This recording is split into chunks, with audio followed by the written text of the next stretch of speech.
emergency, how can I help you? It was a violent, frenzied and very, very aggressive attack. It almost severed his head. If members of the public have any information at all, this was an 83-year-old family man. It was a brutal attack with no known motive at this time. It's such a quiet and peaceful place. It just seemed incredible it could happen here. This was the biggest manhunt. From the instant I saw him, I realised he didn't fit in.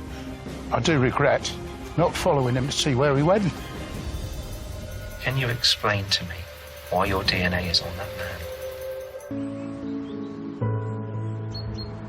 East Harling, a quaint village nestled in the heart of the South Norfolk countryside. It's a lovely little place to live in.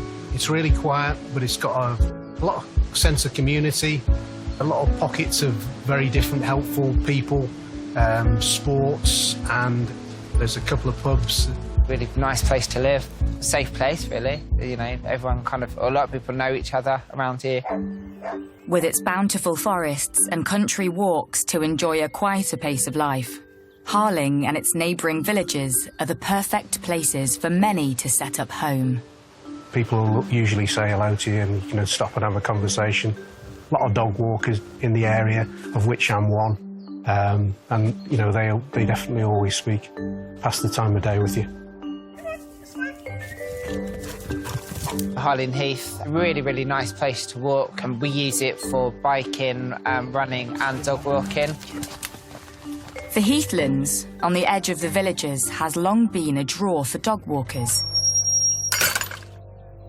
But this idyllic setting was shattered early one morning when a body was discovered in brambles on the heath.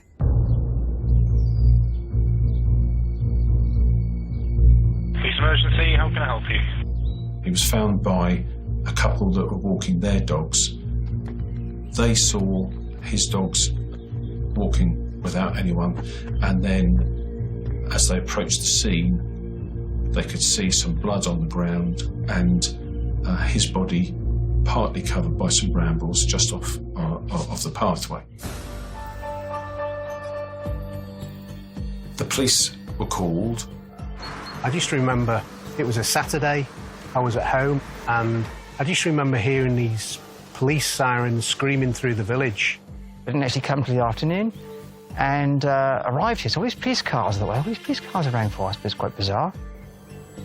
Rumours about the discovery of a body in undergrowth fly through the villages. An initial assessment suggested that he may have been subject to an animal attack.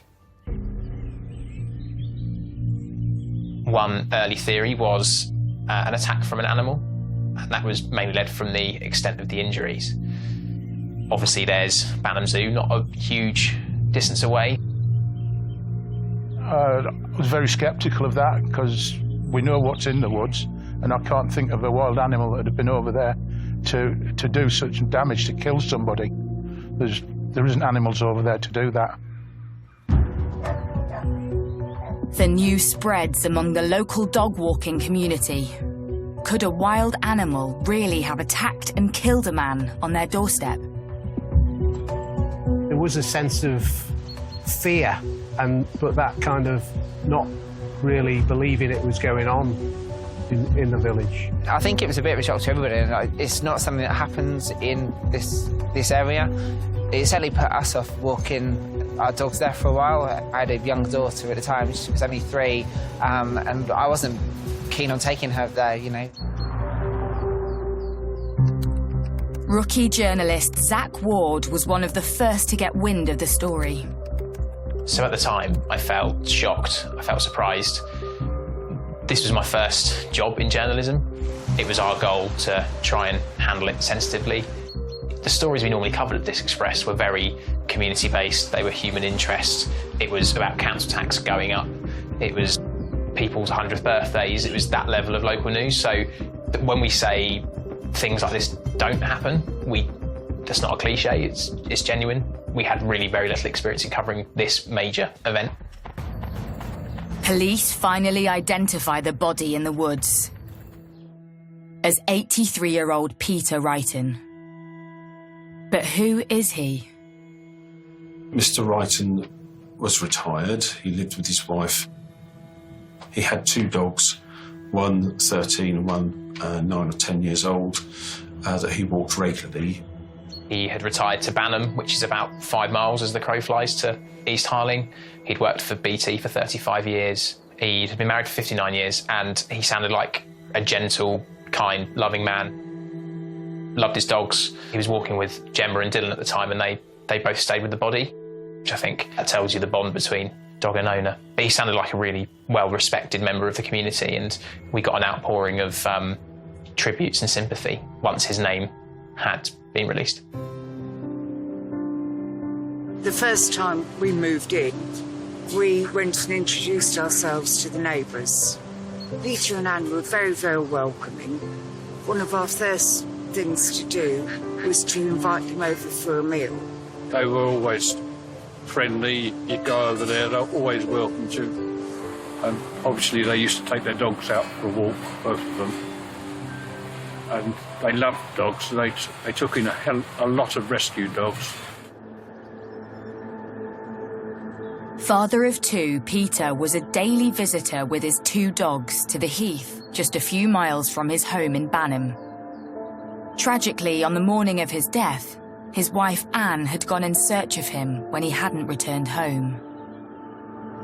Been shopping, and on my way back, I was driving by, and Anne pulled out her car and drove towards Harling.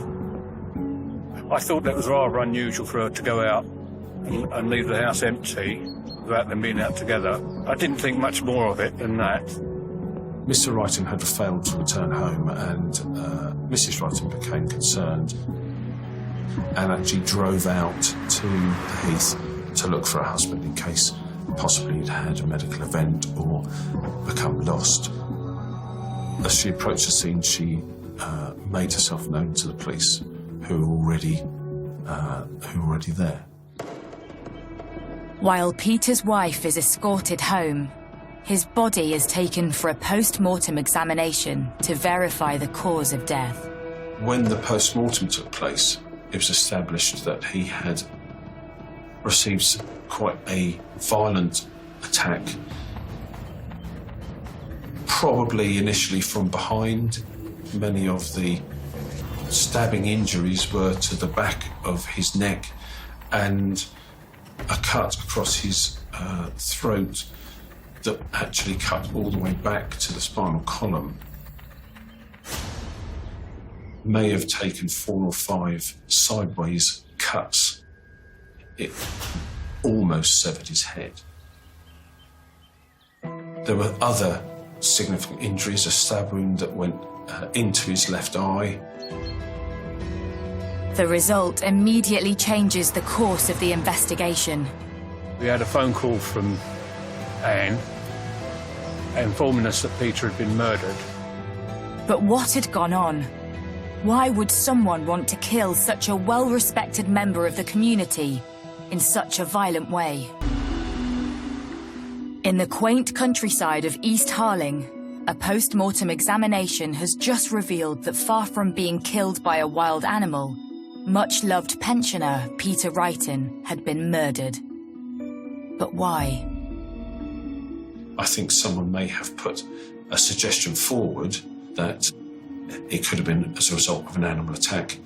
But when you consider the circumstances, it would appear the way he had been deposited, he had been dragged backwards and his arms were on top of him, which would be unlikely if he was pulled there by an animal. Mr. Wrighton had been stabbed over 40 times, including some very deep wounds to his throat, which had almost severed his head from the rest of his body. It was a violent and aggressive attack with only one outcome likely with the way that he was attacked. Immediately, a murder investigation is launched to track down the killer. And everyone is a potential suspect. This was the biggest manhunt for a long, long time. We've got additional officers in the local area at the scene of the murder. We've also increased our patrols and our police visible presence in and around East Harling. They were very present, patrolling up and down the road. There was mounted police going around the village on horseback. At the back of the forest here, the police stopped me all the cars and asking you, what, were you on that day, were you here, taking your name, address and so forth. Police officers involved in the investigation will have been looking for dog walkers in the area. People have routines and return to places quite regularly, and therefore they will also have people on the heath at the same time, the same day, several days after, to pick up those who regularly go and may have been there in the morning. As the police were searching the crime scene here, they cut all the grass down really short. All this field was cut very short. All the hedgerow here was cut down to virtually nothing. I guess they're looking for the weapon, I guess. As news spreads throughout the local dog walking community that there's a killer at large, so does the fear. When the murder investigation started, nobody was walking the dogs over the woods. They didn't know who it was. When people first found out about the murder, then I think it was one of complete disbelief that something like that had happened in the area. And then I think probably naturally mixed in with a bit of fear around who was this person that had committed the crime, and were they still at large? I mean, this was in broad daylight. This was at 10:30 in the morning, potentially. So I think afterwards people were wary. I think people were wary about walking their dogs on their own. Police established that the 5th of August 2017 started out like any other day for Peter Wrighton. It was a very typical day for him. He'd been to the shop earlier, he was walking his dogs. Peter was picked up on CCTV at a local shop at 9:57 a.m. His car was spotted at 10:14 a.m, heading to the heathland to walk his 2 dogs. 30 minutes later, his body was discovered. Police emergency, how can I help you? Mr. Wrighton's wallet was still on him. His car keys were still with him, making it unlikely that it was a robbery. The heath really is a friendly area that people go for relaxation and just to walk dogs and just to get out and get some fresh air, etc. It's not somewhere where you would expect this level of violence. Another potential theory was around other uses of the area. One dog walker who had used the area quite regularly had mentioned to police that he thought there was suspicious activity involving drugs and people buying drugs around that area. Police quickly rule out a robbery gone wrong. So who would want to cause this quiet, friendly pensioner harm? The majority of murders occur between people who know each other. And so an initial line of inquiry would be to establish those people who know him and anyone who may have any sort of grudge or dislike or whatever for Mr. Wrighton. You tend to work in concentric circles around the victim, and so you look very close and then you gradually branch out and expand your inquiry, eliminating people as you go. Peter was quite reserved, he was quite quiet, because he was such a kind, gentle soul, and happily married to Anne. It didn't make any sense. How could somebody be so wicked? Didn't pick on somebody so kind, so loving. His son and daughter live away and could be easily established as not having been in the Norfolk area, so that would eliminate those family members. And therefore the police then need to look further outside the family unit and expand their inquiries. You know, we tried to think about people that knew all of us. Could it be anybody that we knew? Any other significant friendships or relationships before his move to the area? And we came up with no's everywhere, so it had to be random. With no obvious clues in Peter's past, Police turn to the media and the public for help. If members of the public have any information at all, even if people think this is a small snippet of information, tell us, because it might be a small bit of information that's the final pieces of the jigsaw that we need. We're really, really keen for anybody that was in and around the area between 9 a.m. and 11 a.m. on Saturday the 5th of August. This was an 83-year-old family man. It was a brutal attack with no known motive at this time, leaving behind a wife and children. Another major line of inquiry is through the media to try to gain intelligence from and identify members of the public who may have been in the area at the time. The police had appealed for information, and the initial amount of people coming forward with information was really, really high. We're talking about the hundreds. It's important you get to people as soon as possible so that that image is as clear as possible in their minds. Intensive questioning of local dog walkers starts to give police some leads. That's the day of the murder. I came up the second day and the policeman said to me, "What are you doing here?" basically. I was a little bit scared because I thought perhaps maybe they would think it was me, because my footprints would be on the soil here and everything, and touch certain things, I guess, so forth. DNA, that sort of stuff, I guess. I don't know how that kind of works, but quite scary at the time.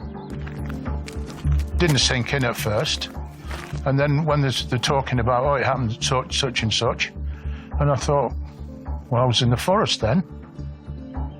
So as part of the appeals, initially the police were wanting to speak to 2 male individuals and gave very detailed descriptions.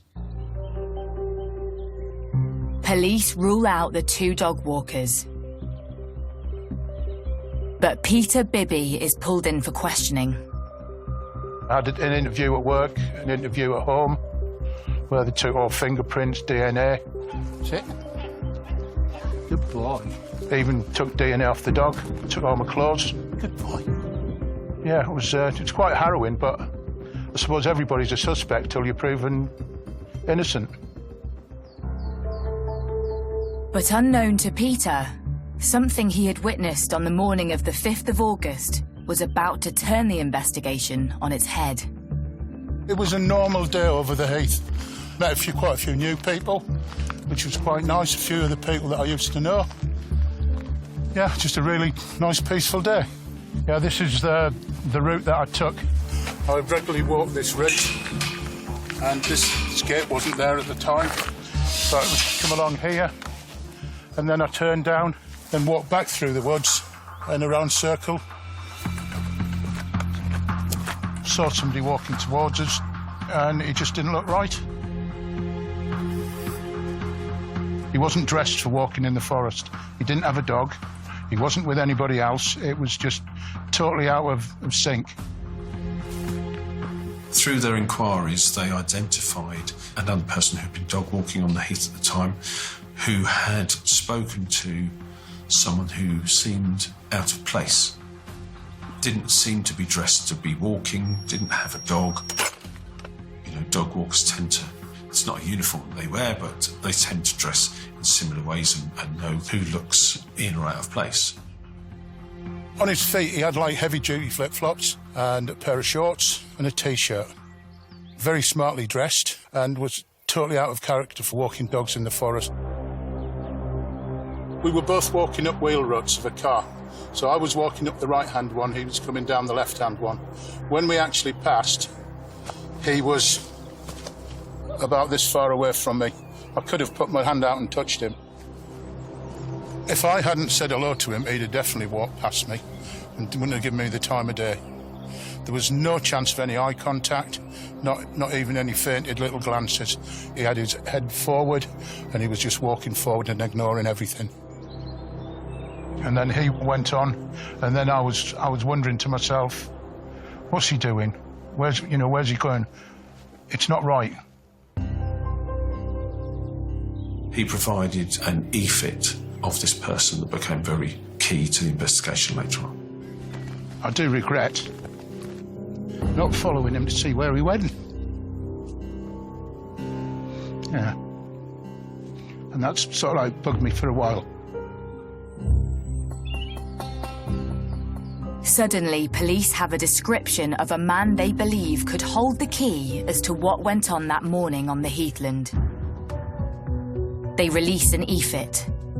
But who is this man? And is he a killer? The rural Norfolk countryside is still reeling 6 days after 83-year-old Peter Wrighton was murdered on the heathland while walking his dog. Shocking events such as these have a significant impact on the community. One of the first things the local police inspector will do is a community impact assessment to try and reach out to the community and reassure them that the police are doing as much as they can to protect them and to resolve whatever the incident is that's happened. Such a shock for this area because it's so safe and so sort of old-fashioned in a way. I guess you leave your doors unlocked, you have keys in your car, and no one expects you want to get murdered. It's just quite bizarre. Afterwards, people are quite scared of walking the dogs in the forest. Police still have no suspects, no murder weapon, and no motive. I think any time there has been a murder in these sort of circumstances and no one's been found, there's likely to be wariness, there's likely to be some people who sadly won't want to leave the house. That shock was always there, I think.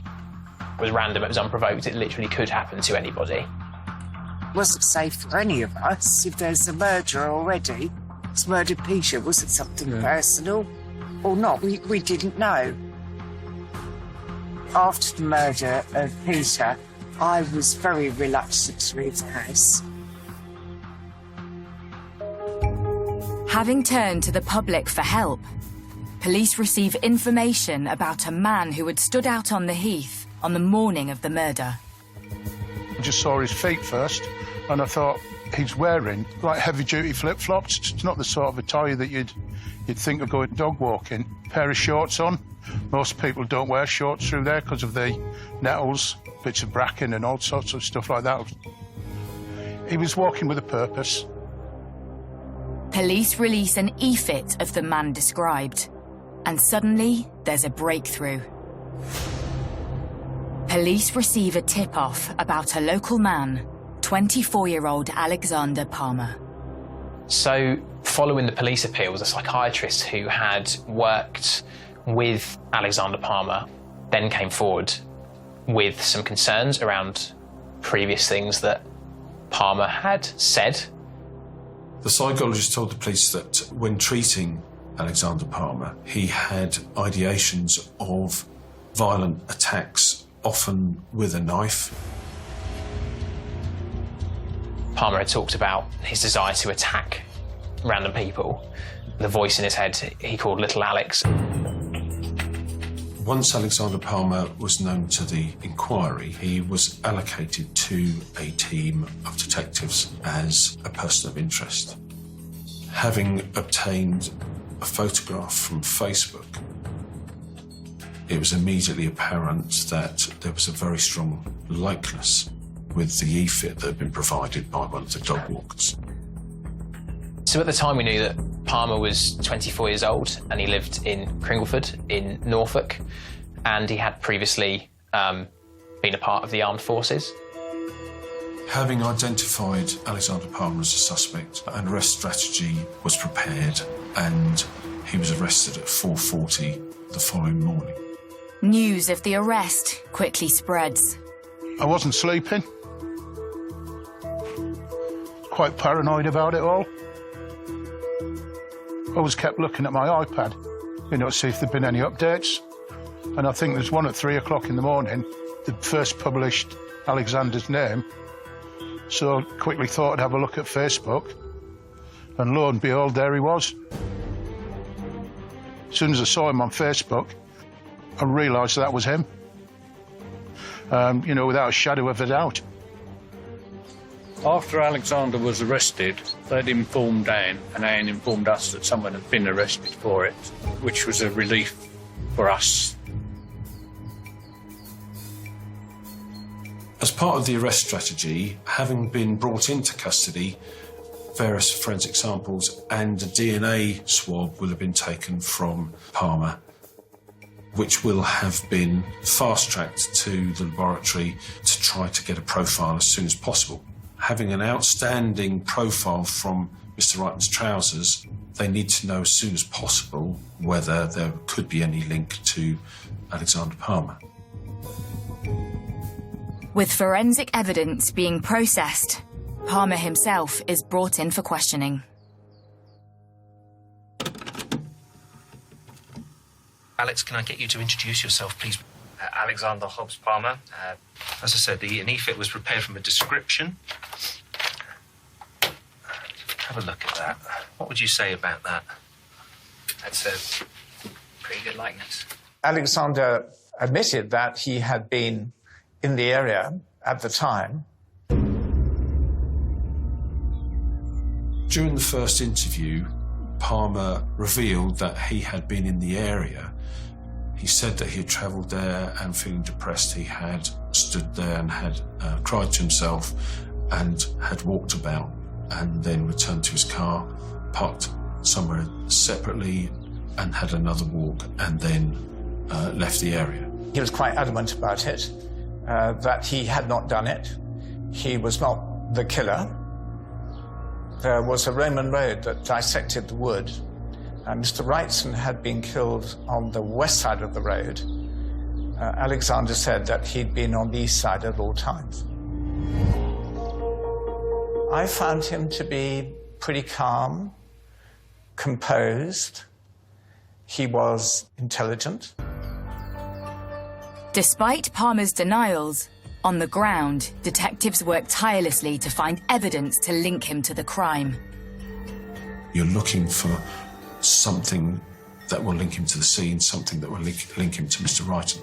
So you're going to look for any clothes that have been worn at any locations that he's been to, so a house, lock-up, work, vehicles that he may have used, looking to seize as many items as possible to initially assess them and then send them for forensic examination. And it isn't long before forensic investigations start to produce results. It was the second day of interviews that the positive result on the DNA matching Alexander Palmer to the DNA profile found on the trousers, probably where he dragged Mr. Wrighton into the bushes, grabbing his trousers to pull him along. What could be his DNA was found on Mr. Wrighton's trousers, and what could have been Mr. Wrighton's blood was found on the collar of a jacket that belonged to Alexander. That was the main evidence to link Alexander Palmer to Peter Wrighton, and obviously that then entered into the interview strategy. Can you explain to me why your DNA is on that man? I'm afraid I can't without knowing. You don't need to know. It's irrelevant where it is. You say you haven't met him. Why is your DNA on him? For instance, I could have lost a hair follicle and caught on his shoe. That's just me speculating, but without knowing, I couldn't venture a guess. Okay. Police now have a DNA link between the two men, but need further proof linking Palmer to the crime. A search of his car identified a map which had markings on it indicating the area of the heath, which is obviously of interest because it indicates some sort of pre-planning before going to the scene.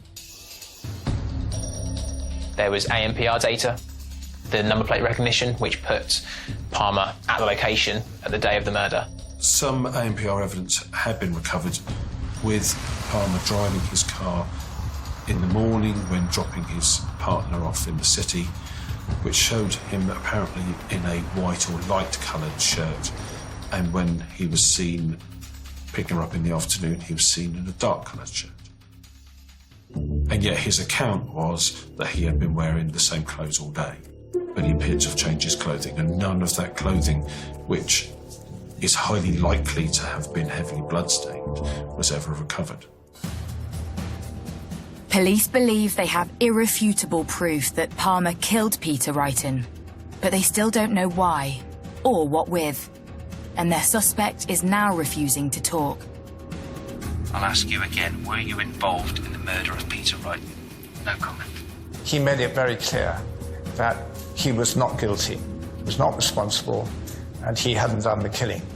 And that remained his position throughout. Police now have a DNA link between the two men, but needs further proof linking Alexander Palmer to Peter Wrighton. detectives analyse Palmer's phone records and come across a damning photograph. It was established that he had bought a hunting-type knife, and in fact there was a picture of it, I think, on his phone. That picture of the knife was shown to the forensic pathologist, who confirmed that it could have caused the injuries.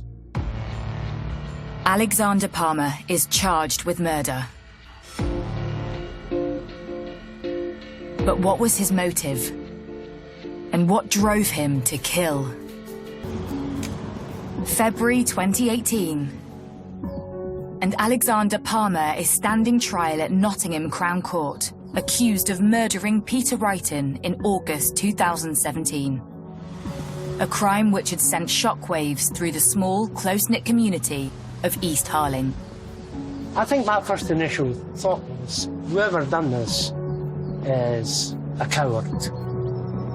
The nature of the frenzy that murderer did. It was a cowardly act on an old man who's out walking dogs. Totally shocked. I couldn't believe it, because it's such a quiet and peaceful place. It just seemed incredible it could happen here. It just seemed impossible, really. Prior to the court case, Palmer has to undergo psychological assessments to determine his capacity to stand trial. I believe he was initially sent to Belmarsh Prison and then to Rampton for that assessment. And the question to be answered was Alexander Palmer mad or bad? Had he carried out this attack because of a mental illness that he was suffering from, or was he just a very violent and nasty person? So who is Alexander Palmer? When I first met Alexander, he was 24 years old. He'd been 23 at the time of the offence. He had no previous convictions, no cautions, no findings of guilt, no reprimands, nothing, so far as the police were concerned, that would suggest that he would commit such a violent offence. He'd served in the British Army till about 2015. He had trained and qualified as a commando, one of the few who actually qualified in his year. But there was one thing of note. In March of 2014, a fellow trainee had stamped on his head, and that was plainly the beginning of his mental problems. Because of that, he had been medically discharged from the army. Throughout 2015, Palmer was treated as both an inpatient and an outpatient in mental health services, seen by several different psychologists, but one expressed concern to the police after seeing media appeals about the murder. One of the people that contacted the control room was a psychologist who had worked previously with Palmer following an assault on Palmer whilst he was serving in the forces that had an effect on him. And one piece of information comes to light which is particularly chilling.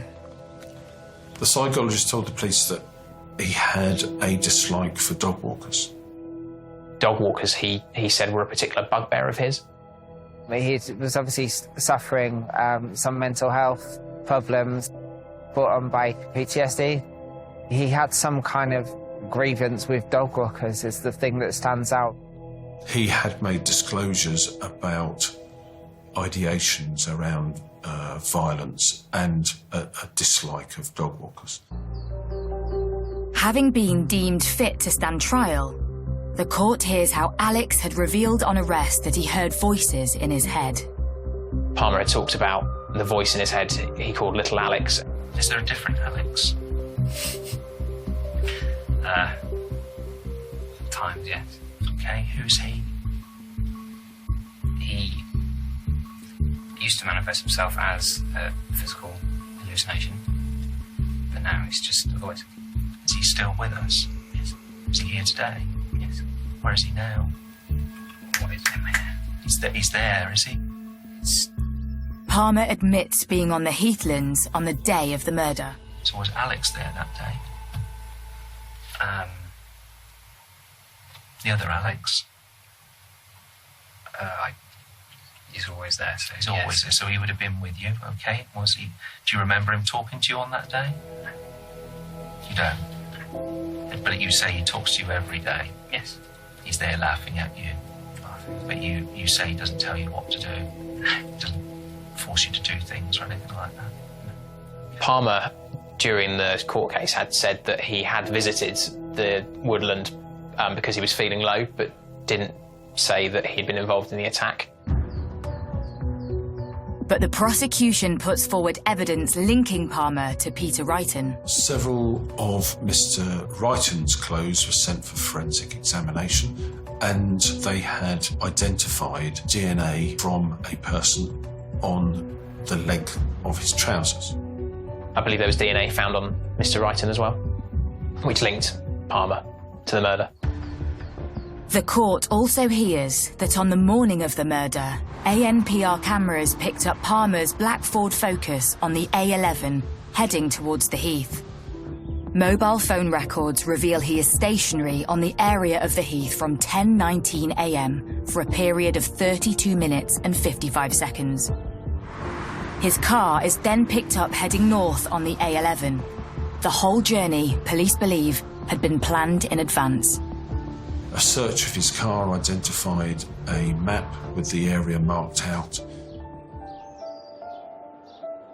In fact, investigations reveal Palmer had completed the exact same journey 2 weeks prior to the murder. Had it been a practice run, or had he intended to kill on that day? Either way, it was Peter who found himself at the end of Palmer's wrath on that fateful day. And why did he pick Peter? Being that Peter's about my stature and a bit older than I am, Peter was easy prey for Alexander. But did Peter actually try to help this man? We don't know. Nobody will ever know. Because this man won't say anything now. Did Peter try to help him? Peter suffered for it. We don't know. It was also revealed that despite his age and smaller stature, Peter had tried to fight off his attacker. He had what we would refer to as defensive marks on his hand. It would appear that he tried to grab the blade of the knife to stop his assailant. It was unprovoked, and he was a very, very old man that couldn't defend himself. Alexander's quite a strong lad, you know, military background, very fit and able. Peter Wrighton could hardly stand up. I think very cowardly. The prosecution revealed further evidence that Palmer had planned to kill. Police had found a notebook in a storage facility belonging to Palmer, in which it appeared he had written of his plans. So in January of 2015, he said he was thinking of going for dog walkers. He said that he hated dog walkers and that if he did this, he would be up on a pedestal, up with the big ones. Everyone would look up to him. Everyone would know his name. But while police did discover the notebook, there's one thing they never did find: the knife he used to kill Peter. The prosecution case would be that the steps that he had taken to get rid of any forensic evidence would indicate a knowledge of what he had done and an intention to cover up what he had done. On the advice of his barrister, Palmer does not give evidence in his trial. I explained to him that it's his case, his future, his liberty that's at stake, and that we act as a voice for him in the courtroom. The notebook, DNA, witness statements, and the EFIT, as well as Palmer's medical records, are put to the court. The prosecution case was a strong one. ANPR evidence in relation to his vehicle and cell site evidence in relation to his phone showed that he had been in the area at the relevant time. In addition to that, there was evidence from 2 eyewitnesses who had given descriptions of the person who was likely to have been Mr. Wrighton's attacker. And those descriptions were quite similar to the appearance of Alexander. One of those two witnesses had made an E-fit, and again, the E-fit was quite similar to Alexander's appearance. There was no direct evidence, but if you put all those matters together, it represents quite a strong case. Having heard all the evidence, the jury retire to consider their verdict. The trial came to a conclusion and the jury found Alexander Palmer guilty of murder. When a jury decides after 49 minutes, I think there's obviously overwhelming evidence to suggest that Palmer was the person who carried out the murder. That was the one thing that stood out for me at the trial, is how quickly they decided that Palmer was guilty of the murder. Despite evidence of Palmer's mental health problems, the judge ruled that he had meticulously planned the murder. The statutory sentence is life imprisonment, but there is a recommendation from the judge, which in this case was 28 years.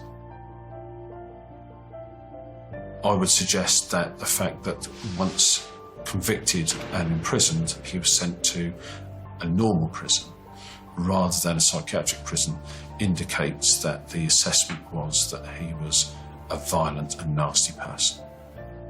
Good girl, good girl. Come on.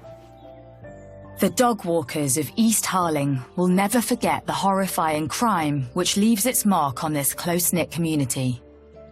Not the same in the forest here for months. People were not relaxed, very nervous, looking over the shoulder all the time. I was doing the same, actually, looking over your shoulder, seeing what the cars were parked here. It was very bizarre, kind of chilling feeling afterwards.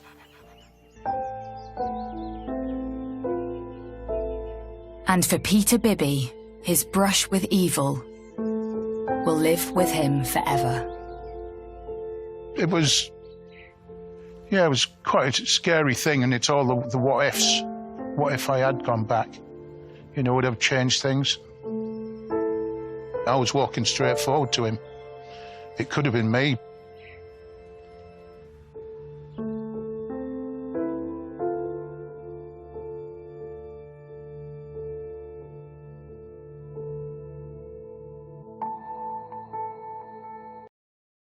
A beloved father and devoted basketball coach. Jimmy loved kids. He loved to talk about coaching basketball and God. Ruthlessly gunned down in his own home. There were 10 shell casings. Whoever did this wanted to make sure that he was dead. Leaving a whole community devastated. I just started screaming. I literally just lost it. Detectives follow evidence down a twisted trail. It was what we call a whodunit. All the doors were locked to some fashion. There was muddy footprints coming into the foyer area. To uncover a number of suspects. He immediately lawyered up. He didn't want to talk about anything. He had just filed for divorce before he was killed. Was there some sort of romantic thing gone awry? And unveil a killer no one could have ever imagined. They had no remorse, no confessions. You saying that you killed him? It shocked me very, very much. This could happen to anybody.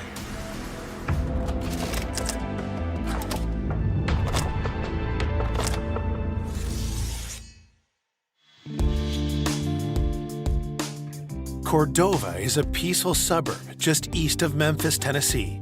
Its wide open spaces and strong church communities make it a haven for families. Cordova is one of those very safe neighborhood. Kids riding up and down to the bikes. You honk at your neighbor and your neighbor waves. It's not a place that we're accustomed to seeing violent crimes. But in the winter of 2013, the town's carefree spirit is disrupted by a troubled call to police. The initial call came on a Friday morning from the principal at Ridgeway High School. Jimmy McLean had not reported to work. He was a school teacher and a basketball coach. Jimmy was always punctual, so when he didn't show up for work, people immediately started worrying about Jimmy.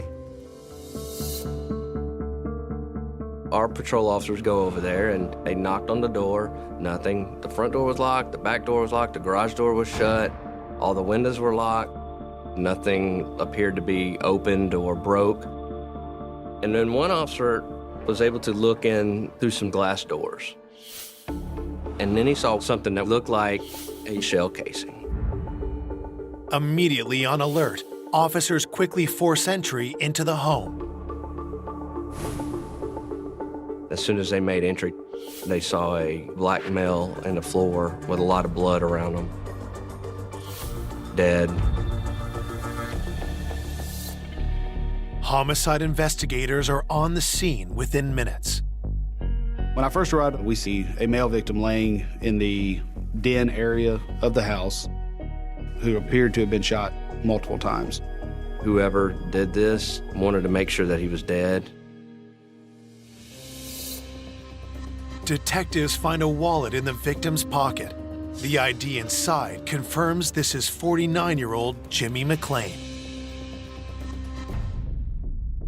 The big thing that stood out at that time was the numerous shell casings that were scattered throughout the living portion of the residence. There were 10 shell casings, and they were all the same caliber, 40 caliber, but they were two different brands. That puts a theory in your head. Was there two shooters, you know, one brand in one gun, one brand in the other, or was it just one shooter with mixed rounds? Detectives can find no murder weapon at the scene, but something else grabs their attention. There was muddy footprints coming into the foyer area, which we knew were not any of our officers' prints. We were able to lift those prints. I truly was hoping we could identify the type of shoe and the actual size of the shoe. There were no signs of fingerprints to the naked eye, so we were able to swab the doorknobs, both interior and exterior on the front door, for the presence of DNA. An exhaustive search of the house yields no sign of forced entry.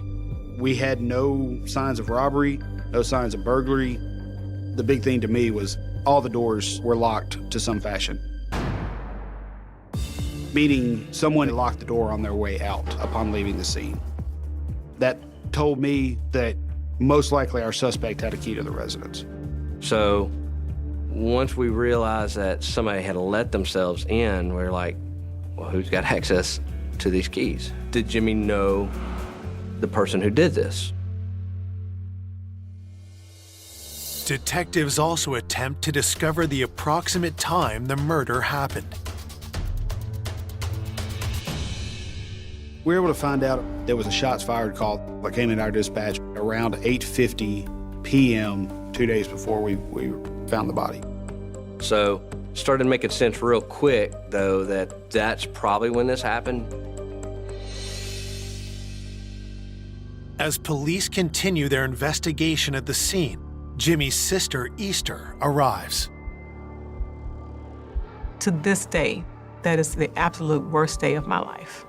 It's the day I came around the corner and saw yellow tape around my baby brother's house, who I love so dearly. The police asked me, "Ma'am, do you know who lives here?" I said, "My brother is my brother. Where's my brother?" Officers confirm Easter's worst fears and tell her that her brother has been killed.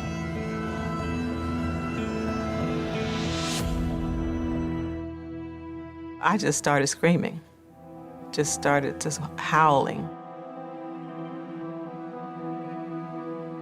Detectives ask Easter and Jimmy's mother, Jamela, to come downtown. Through her tears, Easter tells detectives how young Jimmy grew up to be such a beloved figure. We grew up in Eastern Arkansas. Jimmy is the fourth of 8 kids. He was intelligent, precocious, very athletic. From a young age, Jimmy McClain had a passion for basketball. Jimmy walked tall, slender, like a greyhound. It's real tight muscle, flexible, agile. His nickname was Full Time because he never played half speed. He always played full speed, and that's how he took life. Jimmy had played basketball with Scottie Pippen. Jimmy considered Scottie Pippen a friend, and I think it was likewise. After 7 years of professional basketball, Jimmy took up coaching. Jimmy loved teaching and mentoring. He just was a natural leader with youth. Jimmy had found his calling, but one part of his life remained unfulfilled. The thing that he talked to me the most about was his desire to be married. In the late 1990s, Jimmy met the partner he'd always dreamed of. Her name was Carla. He was very happy, very excited. He took his relationship very seriously. The next summer, they got married. Jimmy also became a father to Carla's 2 children from a previous relationship, 16-year-old Tiffany and 11-year-old Dwayne. He never had children, so he was looking forward to being a father. They all looked up to him as a mentor and as a father, and he spent a lot of time trying to be sure that they were on a good path. He talked to me a lot about the things he was going to do with Dwayne and Tiffany, and he especially wanted to involve Dwayne in summer basketball camps and so forth. He was very serious about being a good husband and a good father. Together with Carla, Jimmy raised Dwayne and Tiffany as his own. But after 8 years of marriage, cracks started to show in their relationship. Carla wanted the divorce at first. I do believe that the problems were related to something that occurred early on in their relationship. Initially, Jimmy had resisted the idea. I overheard Jimmy telling her that it doesn't make sense for us to be separated. There's nothing wrong, we're not having problems. But eventually, Carla and Jimmy split up, and after 4 years of separation, Jimmy finally agreed to make it official. I don't think I really got the full story about exactly what changed his mind and his heart toward her. But he had just filed for divorce a couple of weeks before he was killed. Detectives are suspicious. Was the timing just a coincidence, or did Jimmy's looming divorce have something to do with his murder? We immediately thought we need to talk to Carla. Had Jimmy and Carla been in some sort of argument or confrontation? Coming up, detectives unearth disturbing clues. There had been a scandal at the high school. Why are these numbers erased during the same time period as the homicide? And the truth blindsides everyone. We had found the needle in the haystack. They had admitted to killing a basketball coach.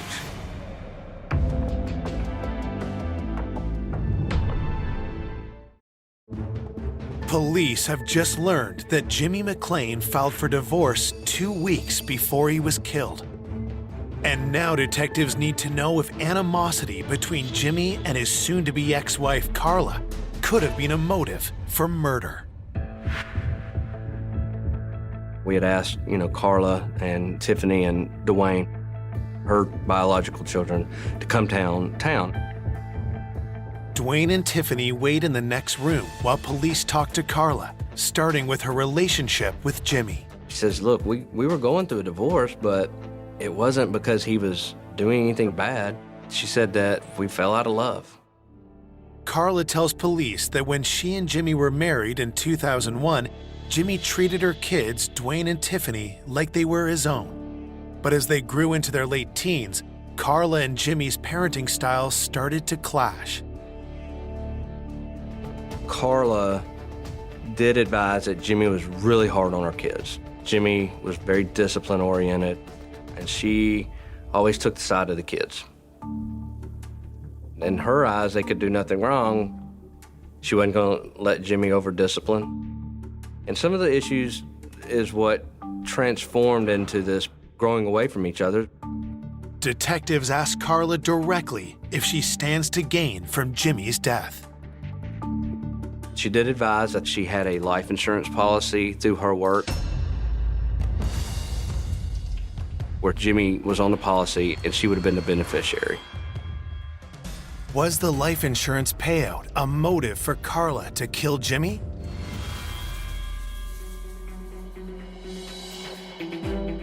Knowing evidence from the crime scene suggests the killer let themselves in. Detectives need to find out if Carla still had access to Jimmy's home. We actually did ask Carla if she had a key to the house, and she did not have a key that she could remember. Undeterred, they ask where Carla was on the night of the murder. She didn't go out and do anything. She said it was raining that night. It was nasty weather. She actually went to her bedroom and read a book. We asked if anybody could verify that. She said, well, my son, Dwayne, because he was at home as well. To confirm Carla's alibi, police bring in Dwayne and Tiffany, who are waiting in the next room. When we saw Dwayne, he's a 19-year-old, kid. Dwayne gave a statement advising to us that, when his mom came home, that he just sat and chilled at the house. He didn't have a cell phone, so he would use his mom's. His mom said that she was down in his bedroom. He said he was up in his bedroom, and they didn't see each other the rest of the night. Dwayne's account lines up with Carla's, but detectives are curious about whether Dwayne had any conflicts with Jimmy. Tell me about Jimmy. How was y'all's relationship? It was cool, but we bumped heads a little bit sometimes. He was straight up in the night. He was cool. He fun, loving person. Dwayne just was like, I can't believe this happened. I don't know who would have done this. Police turn their attention to his sister Tiffany, and right away sense some tension. When we interviewed Tiffany, she admitted her and Jimmy butted heads on things, and she actually moved out. She didn't like being parented by him. Detectives ask where she was at the time of the murder. Advised she was at home with her boyfriend during the time frame all that Wednesday evening. So at the time we got through interviewing Carla, Tiffany, and Dwayne, there was not anything to lead us to believe that they had any involvement with the death of Jimmy. To help confirm their alibis, detectives ask for Carla and Tiffany's cell phones. We were going to use the technology of the cell phone pinging to corroborate where they were the night of the murder. While they wait for those results, detectives canvass Jimmy's friends and colleagues to find out who else might have had a key to his house. Early on in the investigation, we had to look at everything. With Jimmy being a high school teacher, with Jimmy being a basketball coach, there was multiple people that could have done this. We had to start going back to who knew Jimmy. And the first thing we did was work. We spoke with all the teachers liked Jimmy, other coaches liked Jimmy, the principal liked Jimmy. Detectives can find no one with a key or even a bad word to say about Jimmy. He was the kindest, gentlest, most compassionate person that I know. But for somebody to snatch your loved one from you out of their own selfish reasons, it really is heartbreaking, and it makes you mad. 3 days into the investigation, detectives receive Jimmy's cell phone back from forensics and discover that he was texting shortly before he was killed.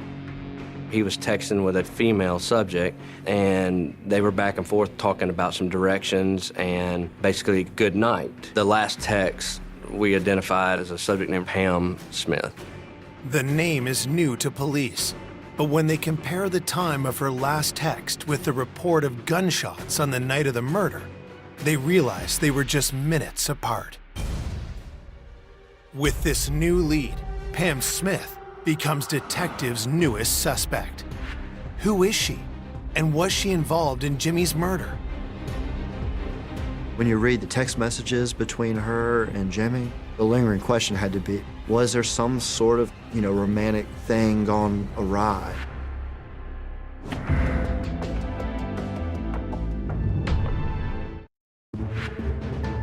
Detectives have just discovered that Jimmy McClain was texting with a woman named Pam Smith on the night he was murdered. We were able to determine that Pam was the last person that Jimmy had contacted. Investigators need to speak to Pam to see if she has any information that points to the killer. We called just to say, this is the sheriff's office. Do you know Jimmy? And she was like, yeah, that's my boyfriend. Detectives inform Pam of Jimmy's murder and carefully gauge her response. She was extremely distraught. She was like, do I need to come down there? What do I need to do? We still had to figure out who she was. Is she married? Is there an affair situation? Is this a boyfriend, girlfriend situation? Pam tells detectives that she and Jimmy had only been dating for 6 months. We were able to sort of dig into the relationship between Pam and Jimmy, what seemed like a healthy relationship. Pamela claims she was 3 hours away in Nashville at the time of the murder, and she's more than happy to turn over her phone so police can verify her statement. After talking to her, I mean, there was nothing that she gave any kind of suspicion or anything. Detectives have one more question for Pamela.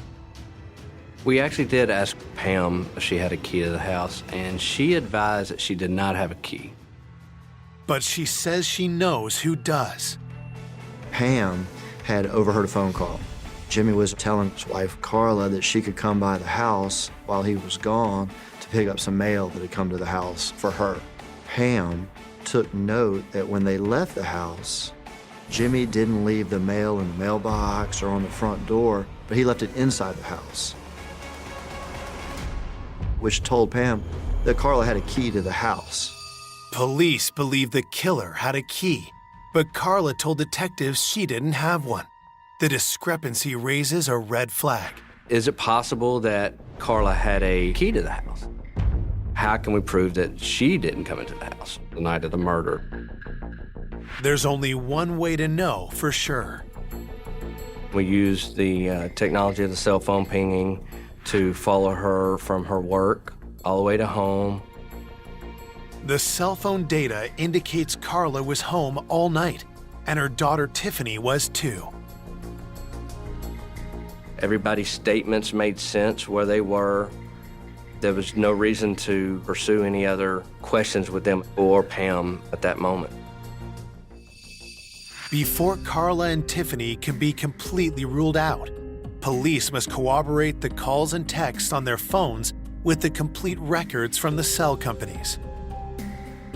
And those can take several days, depending on the circumstance. A week after the murder, Jimmy's loved ones pay their respects at his funeral. Jimmy's funeral was held at a local Church of Christ, probably a couple thousand people there.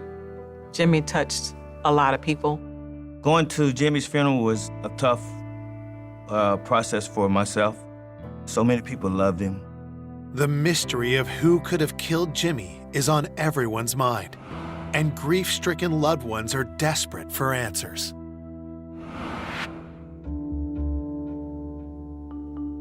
The family was very concerned, but I felt that absolutely the truth would come out.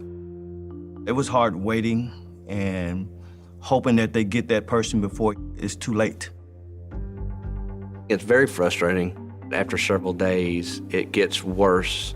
It gets harder to solve, and the family starts to lose hope in you. The day after the funeral, detectives received the forensics reports. There was no extra DNA under the fingernails of him to see if he got physically close enough to maybe grab the suspect or anything like that. We didn't get any fingerprints that weren't supposed to be there. Jimmy's prints were the only ones there. The report isn't all bad news for detectives.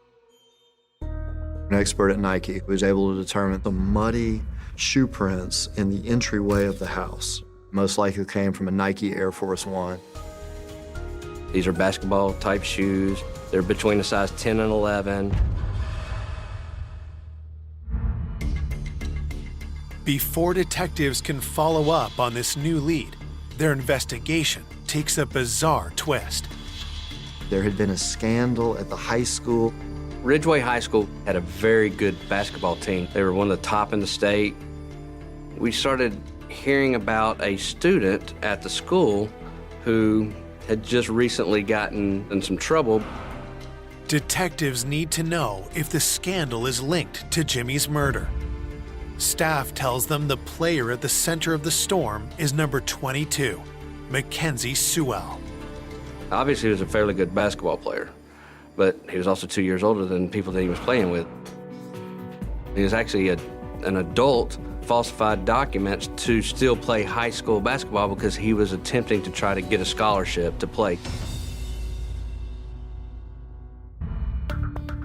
A week after Jimmy is found dead, the scandal explodes into the headlines.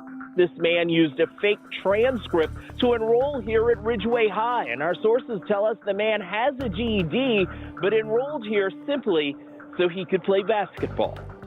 A humiliated Mackenzie is kicked off the team and out of Ridgeway High. The dream of the NBA is over. The coaches were like, oh my goodness, because the whole school gets punished for it. They get disqualified from being able to play. The scandal raises a key question for detectives. Had Jimmy discovered the truth about Mackenzie and been silenced before he could report him to authorities? Did Jimmy initiate this whole situation? Because we knew Jimmy was an ethical individual. If Mackenzie thought Jimmy had anything to do with this, then this could be a reason why Jimmy was murdered. Police are eager to talk to Mackenzie, but that's not going to happen. He immediately lawyered up. He didn't want to talk about anything. Detectives try a different approach. They go to speak with the person who registered him at Ridgeway High, his mother, Chandra Nicole. What she tells them is more bizarre than they could have imagined. What we found out is that was his wife.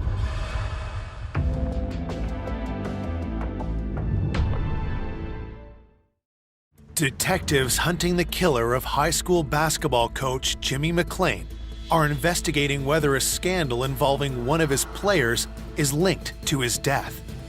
Now they discovered that the player's mother is actually his wife. She admits to helping Mackenzie falsify his age, but says it wasn't Jimmy who had discovered the deception. She had actually called in to say that he was falsifying records, that he wasn't supposed to be in the school because they had gotten into an argument. While enjoying his second go-around in high school, Mackenzie began a relationship with a fellow student. When his wife caught wind of it, she told the school about Mackenzie's scam. It was a domestic situation between him and the wife. Really didn't have anything to do with Jimmy. Didn't follow Jimmy at all.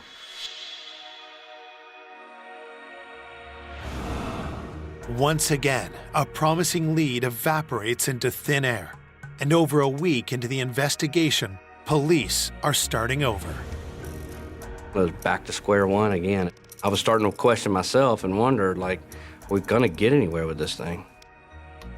I was starting to be concerned. I wanted to know when people were gonna be charged. Just as investigators begin to fear the trail growing cold, they receive the complete cell phone records for Jimmy's ex-wife, Carla, and her daughter, Tiffany. We had ordered direct cell phone records to corroborate the exact records that we had initially dumped.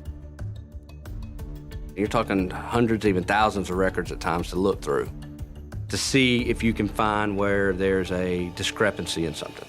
After days of hard work, police get the break they've been praying for. Everybody else's phones were making sense, but Carla's phone did not make sense. We noticed there were actually people being texted between 6 and 9, 2 different phone numbers. And that was the time frame of the homicide. Those texts were conveniently erased off Carla's phone. So that automatically piqued interest. So we were trying to identify the 2 phone numbers that were deleted. We identified one of them as a subject named Robert, and then another subject named Heather. We looked up Robert real quick and found out Robert was a convicted felon for dope dealing. But why are these numbers erased the night of the murder? At that point, I felt it necessary to call Carla back in and talk to her again, and then further identify maybe Heather and Robert, since we had names on them. When detectives press Carla about the texts, she tells them they belong to her son and Jimmy's former stepson, Dwayne. Detectives already know that Dwayne uses his mom's phone since he doesn't own one of his own.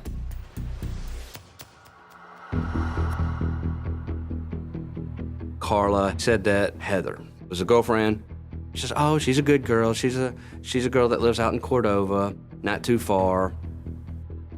Carla said wasn't too fond of Robert, but she did admit he and Dwayne were friends. She says, well, I don't really like him hanging out with Robert too much. You know, he's a troublemaker. Knowing that Dwayne was texting with a known felon during the time frame of Jimmy's murder is a red flag for detectives. So they asked Dwayne to join his mom down at the station. The way we approached Dwayne was like, hey, we're having to kind of start over and get a more detailed events of the night. And he advised when his mom got home, he had the phone, he spoke with one of his friends, and then Heather came over. When detectives finish with Carla and Dwayne, they quickly contact Heather to see if she can confirm Dwayne's story. She said, I went to Dwayne's house that evening, later that evening. So she has confirmed that she went over there. It seems like it's another dead end. Yet when detectives follow up with a question about the basketball shoe print found at the crime scene, the interview takes a promising turn. We asked about the shoes, and she said, oh, Dwayne has these Air Force Ones, and he wears a size 10.5, which fit the crime scene. And at that point, she said, and I remember seeing those Air Force Ones out on the porch, but I hadn't seen them since then. She said, I even have a picture of them. And when she showed a picture, it was a picture of Dwayne staying in the kitchen with a AR-15 rifle and these Air Force Ones.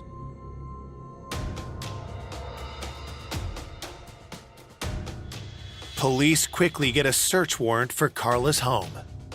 Searching the closets and everything else, so there's no Air Force Ones in there. There's no shoes that match the homicide. Took pictures of his room, and we left. We didn't come out at that house with anything. So far, linking Dwayne to the crime has not proven fruitful, but detectives have another strategy. We know for a fact that there was text messages between Robert and Dwayne during the homicide. We feel that those texts could be very important. Since he'd erased them off his phone, we couldn't get them. So my goal was to get a search warrant for Robert's phone, hoping that the text messages were still on his phone, visible where we could see them. While police wait for a warrant to be approved, officers keep an eye on Robert. I arrived, and within a few hours of setting up surveillance, Robert Collins came out of his house. At that point, our detectives went to talk to him, and Robert took off running.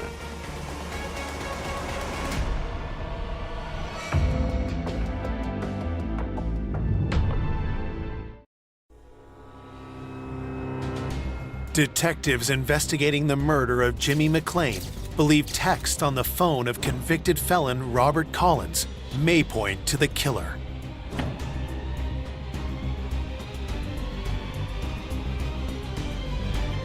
When Robert took off running, he ran a good ways, but we needed to catch him. We didn't want him to destroy his phone or anything like that. As Robert Collins was running away from the scene, he tossed something. Our detectives ended up catching him on foot, and when they did, he had a large amount of narcotics. The illegal drugs give detectives reason to arrest Robert. But even more incriminating is what he tried to discard as he fled. When we saw that he had tossed a weapon, we immediately thought maybe that was the weapon that was involved. So in the back of my head, I'm thinking, oh, this is fantastic. Are we going to solve the homicide right now? You get excited, like, hey, we're there, we're going to get this. Police bring Robert down to the station, but before they question him, they carefully examine his gun and phone. I think it was very quickly determined it wasn't the weapon from the scene. Still, detectives have plenty of leverage on Robert. He's a felon convicted with a handgun. Now he's got another handgun on him and a large amount of drugs. This could easily go federal. Maybe that could help us out. Maybe he'd want to work something out. He wouldn't budge on anything. I don't want to talk to y'all. Basically, he said, just put me in a jail cell. I'll go do my time. You just don't get that. That's just not normal. Is Robert trying to protect his buddy, Dwayne, or just himself? If he won't give anything up, detectives hope his cell phone might. I was hoping that the text messages were still on his phone. Started going through it. Well, Robert had erased his text too. But what Robert didn't erase were some pictures that we were able to get. The day before the homicide, Robert on his phone had a picture of a handgun. It is a similar gun, a .40 caliber Smith & Wesson Sigma, the same caliber used. What was unique about the handgun was not the handgun itself, but where the handgun was laying. And it was laying on a very unique bedspread. When I saw the bedspread, I was like, I've seen that bedspread before. I said, go get the search warrant pictures from when we picked Dwayne up. Well, as we scrolled through more pictures, we finally found a deleted picture that had Dwayne in front of the bedspread. So it tied it all in with the gun in the picture. Police now know the gun likely belonged to Dwayne or someone in his inner circle. But who used it to gun Jimmy down in cold blood? Detectives hope to find out from Robert himself.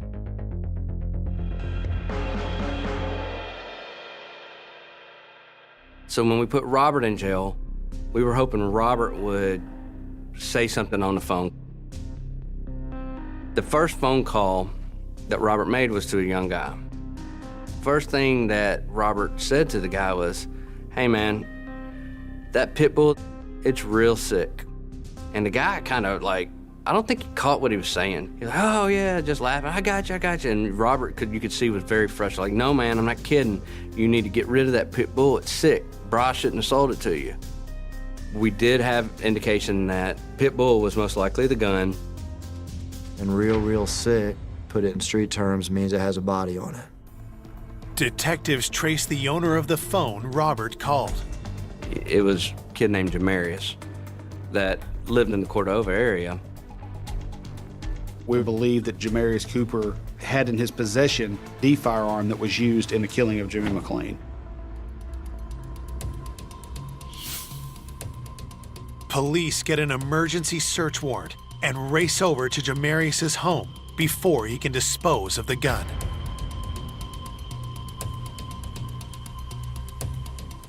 When we got Jamarius Cooper's bedroom, we systematically started going through places that things could be hidden. We were going through it and we weren't finding anything. And then one of my detectives, probably into the 30th box or so, he's like, I got something. And I was like, do what? When I saw that gun, I immediately felt like we had found the needle in the haystack.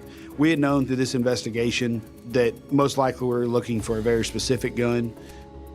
That is the same style gun that we're looking for. Same caliber, most likely the same brand, the same model. At that moment, I was like, Jimmy's here. He's guiding us. He's telling us it's all here. He's not making it easy. He's making this puzzle, but it's slowly coming together. So immediately took the gun and had TBI process it. Within a couple hours, they were calling us back on, hey, this is the gun that was used in the homicide of Jimmy McClain. That does bring some emotion to you. You're like, oh my gosh, this work, this time, and we're going into 30 days here. I mean, nobody finds a gun used in a homicide in 30 days. Police need to talk to Jamarius, but before they can track him down, they get an alarming call. We have a call from Cumberland County Sheriff's Office, and the deputy there said, hey, listen, we just had something weird come in. A white female came running into our station. She was very distraught. She was in her pajamas, and that she said that she wanted to pass on some information, that her husband was upset because his nephew had admitted to killing a basketball coach.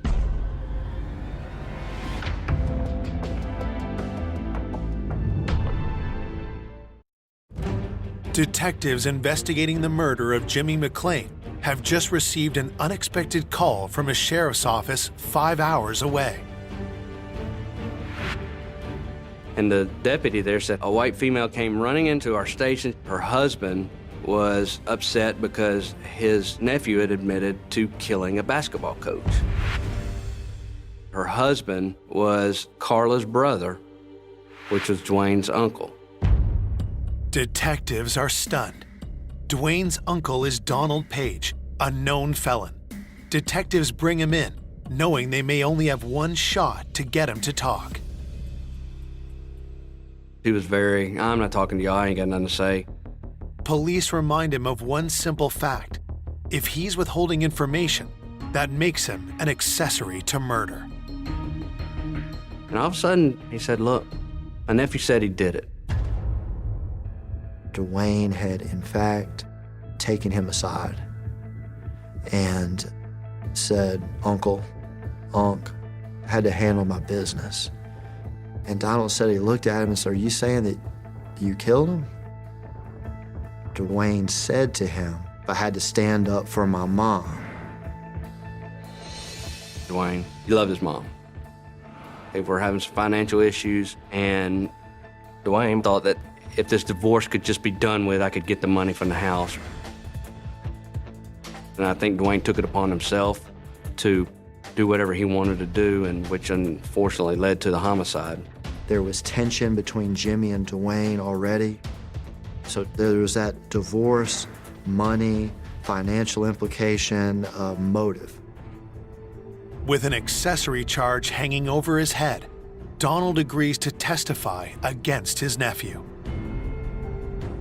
At that point, I called the prosecutor and told him what we had, and he said, I think it's time to go lock up Dwayne Moore for homicide.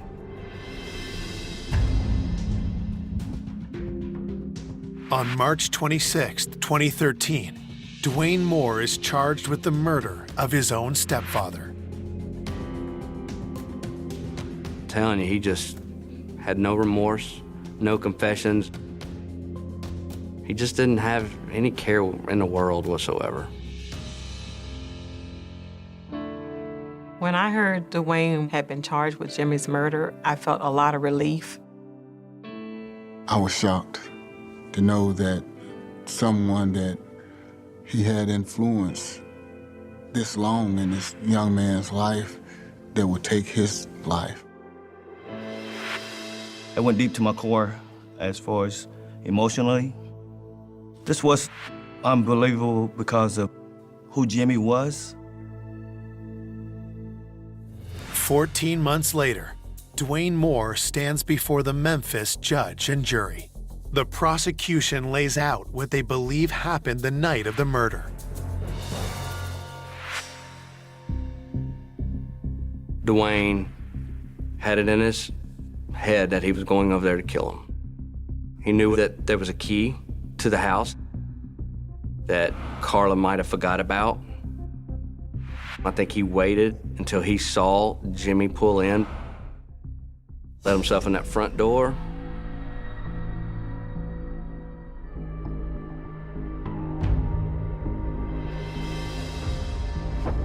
Pulled the gun out as soon as he saw Jimmy and started shooting.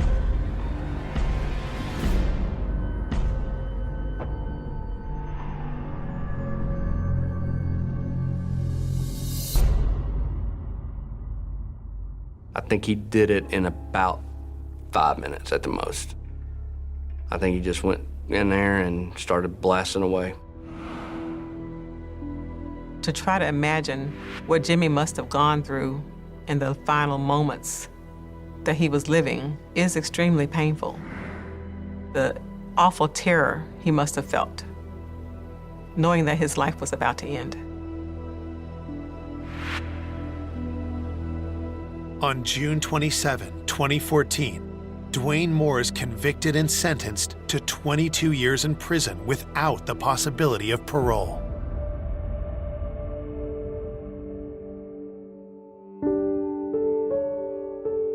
It hurts.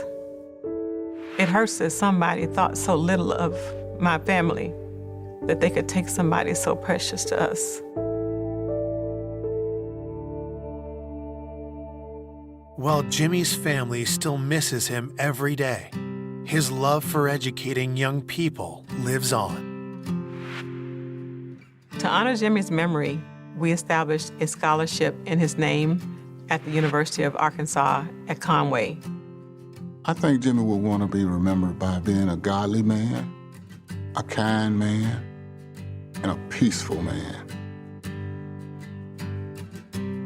That's what helps me to try to let the anger go. Don't be mad. Just thank God that he was here and that he was my brother for as long as he was. I miss him and I love him.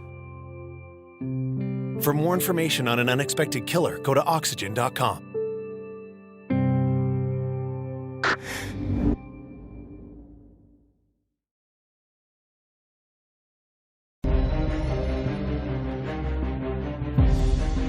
I'd never heard anybody say a wrong word about her.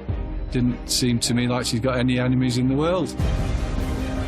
Cheshire Fire and Rescue received a call of multiple fires at property. News of a devastating fire in the Cheshire countryside. Once those fires had died down, there was no sign of her. Where is the owner, and are they safe? When the deceased is found, clearly the state of the body, how it's been found, clearly a murder from the off. I can't believe anybody would treat Diane like that. Police believe she was murdered and then her home.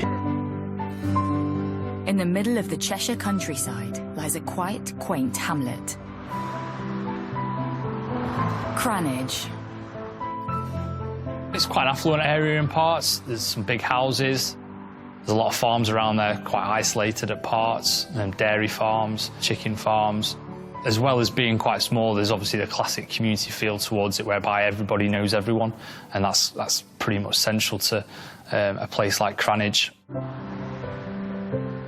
The area is a really desirable place to live. I mean, a lot of people with a lot of money want to come and share what we've got out here. You know, we've got quite a lot of famous footballers in the area. It's a lovely area, and it's just a nice area to live. In the heart of the village sits Parkland's Cattery, run by popular local Diana Lee. Diane was a lovely girl that would always help people out. Very, very conscientious, very bright. You never saw her without a smile on her face. She was always very bubbly and just a lovely person. I'd never heard anybody say a wrong word about her. She was always such a lovely lady, very full of the joys of spring, and didn't seem to me like she's got any enemies in the world. You know, she's that type of really likeable person. Originally from Tabley, Diana moved to Cranage in 2008 and opened her own cattery business, and it thrived. Diane opened the business with an ex-partner at the property and had been quite successful in doing so. That partner then left that business, and she continued to run the cattery on her own. But Parklands wasn't just any cattery. It was the creme de la creme of the feline world. She loved cats, and that's why she created the business that she did do, which was probably a little bit unique to Cheshire and this environment. So offering TVs and beds, sort of prices that probably slightly higher than maybe other areas of the country. So yeah, I mean, that showed probably her caring side more than anything else. I think anybody that wanted to trust anybody with an animal, you'd only have to be in the presence of Diane for a few minutes and you'd soon be contented the mind that your animal would be in safe hands and well looked after, well cared for, because she's just that caring nature. A large gated detached property next door to her cattery. But she didn't live alone. Being a big property at Parklands, Diana had a lodger who lived with her at that time, probably a bit of company, and also to help with the income coming in and to upkeep such a large property and the business as well. On the 8th of August 2012, Diana meets friends for dinner, something which she often does in her spare time. Diana met up with some friends in Knutsford at the Manzen Chinese restaurant on King Street, where she spent the evening with them. She got a lot of friends, Diane had, and she'd be out with different groups of friends quite a lot. But little does Diana know, that evening with friends is to change life forever and leave a lasting scar on the close-knit community. 11 a.m, Cheshire Fire and Rescue received a call of multiple fires at a property in Cranage. This scene was discovered through a family relative going to the address. They go to the house, see fire coming from, smoke coming from the house and the garage. A neighbour was alerted who rang the fire brigade. Emergency services arrive and work tirelessly to put out the fire. Once those fires had died down and they'd been treated with, they'd realised that Diana's car wasn't at the property and there was no sign of her. That's the main concern for the police, would be where is the owner and are they safe? The police have got a report of a fire. You've got a relative who's turned up who can't find the owner. Clearly there's a number of seats of fire. Straight away you'd be thinking there's something suspicious regarding this, particularly if you're looking at an affluent property like we've got here.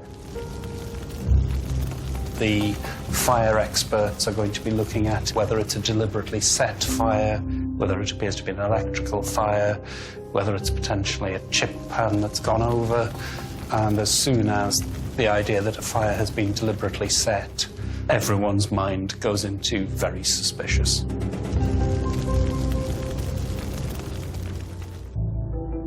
Fire officers keep searching the property grounds and enter the adjacent garage.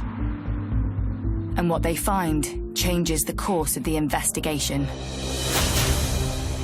They found her body at the property, and at that point, police were called to investigate.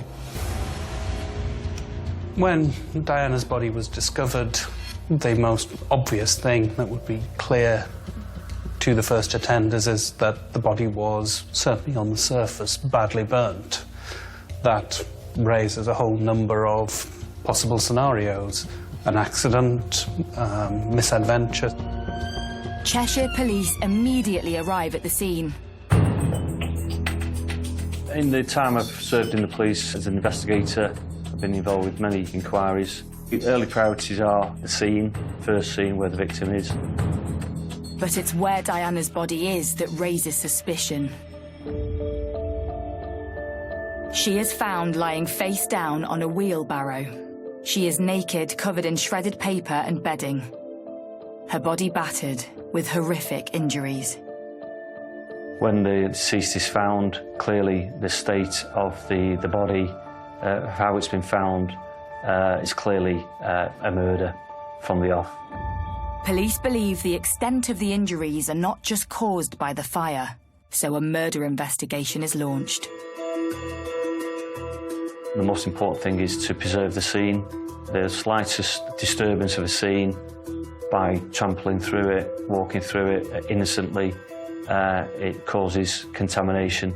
So it's really, really important to make sure that it's cordoned off. You only get one go at recovering evidence from a body, and one that is already compromised. There will be a lot of discussion about what should be sampled at the scene, what should be done at the scene, what is going to be compromised by another action. So there will be a lot of effort going into preserving as much evidence as possible.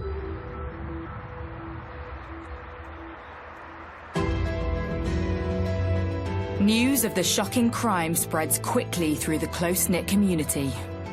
I can't believe anybody would treat Diane like that and do so much harm. It just seems horrendous. I just can't comprehend it.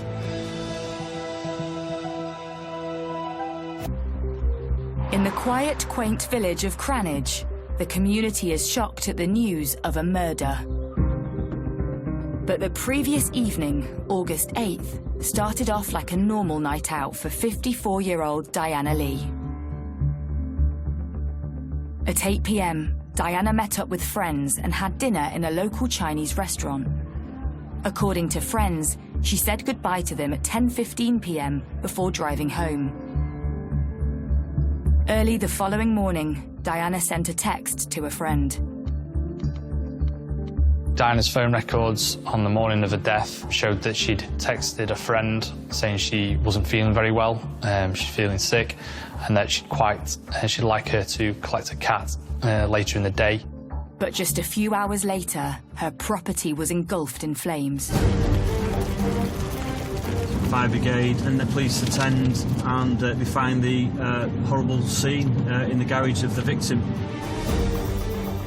She was found dead in her home, and police had opened a murder investigation. News of the horrific attack quickly spreads. The call came through from a contact who had been driving past the area saying there was lots of activity in Cranage itself, so we decided to come down. When we came down here, there was essentially fire, pumps, as well as emergency services, police and ambulance as well. Whenever you have a scene of maybe 3 or 4 police vehicles and 4 fire engines, you know that something's pretty serious. The tape was quite high up. They'd sort of cordoned off here, and it was difficult to get any closer than this, really. But obviously, there's lots of residents coming down here, trying to find out what had been taking place. And the quiet village of Cranage is now the centre of an atrocious crime, and fear spreads that there's a killer on the loose. The feeling in the community was just of absolute shock, a disbelief that, I mean, things like murders don't happen around here. I think from the outset it was shock more than anything, and for it to happen for these residents on what is their doorstep was probably a big shock to them. The fears for a community is who would do such an awful crime, and they're still out there. Could they strike again? There was a real lack of understanding of that somebody could do this. The question crossing the community's mind: who could have murdered Diana, and why? Certainly, any murder, there's rumour and speculation about the victim and the motive for a murder, or who could have done it. Some murders are spontaneous, a lot of it is finance, so you'd be looking at straight away what the lady does for a living, is the money owed, has it just been a random targeted attack by some local or someone travelling? Police need to act fast, so they search the house. But they quickly come across a startling piece of evidence. There was evidence of the victim's clothing in the lodger's bedroom, and also a blood-stained knife which belonged to the lodger. So he's got access to the house, he's got access to the garage. He may have been in a relationship with this lady. So you've got to treat that individual as a suspect. You would have to arrest them. With such obvious evidence potentially linking the lodger to the crime, police need to establish his movements in the hours Diana was last seen alive. From their point of view, it was a case of trying to find out their background, where they were at the time of the incident, what they'd been up to, trying to find all sorts of reasons why they could have committed a crime such as this one. The lodger tells detectives that he last saw Diana at 7:30 p.m. in the garden before she left in her car to have dinner with friends in Knutsford. He goes on to say that he left for work at 6 a.m. and remembers seeing Diana's car parked on the driveway. While police unpick the lodger's alibi to see if it stacks up, the team on the ground make a breakthrough discovery. They found that Diana's car had been abandoned 10 miles away in Mobley. At that point, they'd also had reports from a taxi driver who had seen a man acting suspicious in the area, who'd also tried to torch the vehicle before running off. A witness came forward, a taxi driver, to say that he'd seen someone trying to set fire to the car. He challenged the driver, and the driver made off on a bike, and then he's made off on fields. So again, the push bike would be a scene, and there'd be searches going around that area. Was this man Diana's lodger? And had he driven Diana's car 10 miles north? But while police gather evidence, another arrest is made. There was a person who was known to Diana, who'd been an ex-partner, who had been convicted previously of a charge against her. He had convictions against Diana in terms of beating her. There were two immediate suspects, two men who were in her life. So there was a lodger, and there was some circumstantial evidence that suggested that he was not all he said he was. And then there was a very violent ex who had actually been imprisoned for attacking her. So two quite strong suspects. But police are soon able to confirm Diana's lodger was at work the entire day from 6 a.m, hours before the fire had started. He is released without charge. And with the items of evidence found in his room, detectives now suspect the lodger was set up for murder. But by who? With Diana's ex still in custody, police take a more in-depth look at him and his whereabouts. A large proportion of domestic murders is sometimes it's an ex-partner. Clearly the ex-partner was a prime suspect very early on. The motive is he knows the victim, it's previous violent history towards the victim, so straight away you'd be alarm bells going. We're all pretty convinced who'd actually done this. The local community recalled Diana had once lived a life in fear from her ex. Somebody that she'd known was banned from being in the area, and she knew that he'd been at the house. Certain things had moved, and she was petrified. And she gave me a call, and I went down to have a look to see if there was anybody there. I'd never seen anybody so petrified. And the location of Diana's car further cements police suspicions.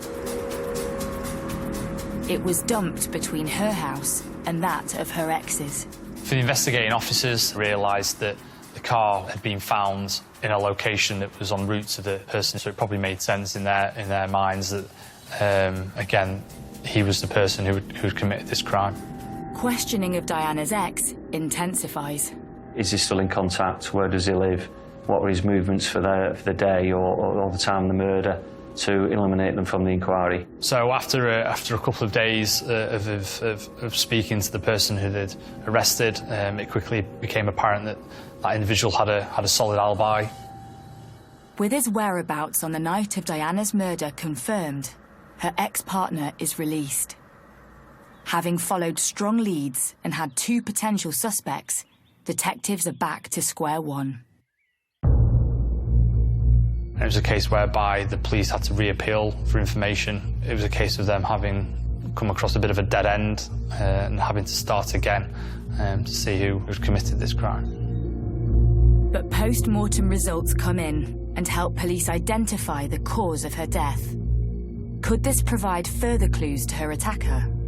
If somebody has died before a fire, then you will sometimes see soot in the mouth, you will sometimes see it as far as the larynx. But to get it down into the lungs, somebody has to be breathing, answer that vital question, was this person alive when the fire was burning? And you'll be seeing that she hasn't inhaled soot, she hasn't inhaled the products of combustion. All of this is pointing to her being dead and then set alight, rather than either a deliberate act by herself or some sort of strange accident with solvents. She died of head injuries, so there was clear evidence of bleeding in the head resulting from impacts. That is very different to what you see if there's simply damage to the head from it being heated in a fire. Police now know Diana died before her lifeless body was dumped and the garage set alight, meaning the killer tried to cover his tracks. DNA will be damaged by the heat that the fire produces, but certainly trace evidence, if one looks hard enough, it can be recovered. Forensics locate a small amount of unknown DNA on Diana. And there's something else. There's no self-defense wounds.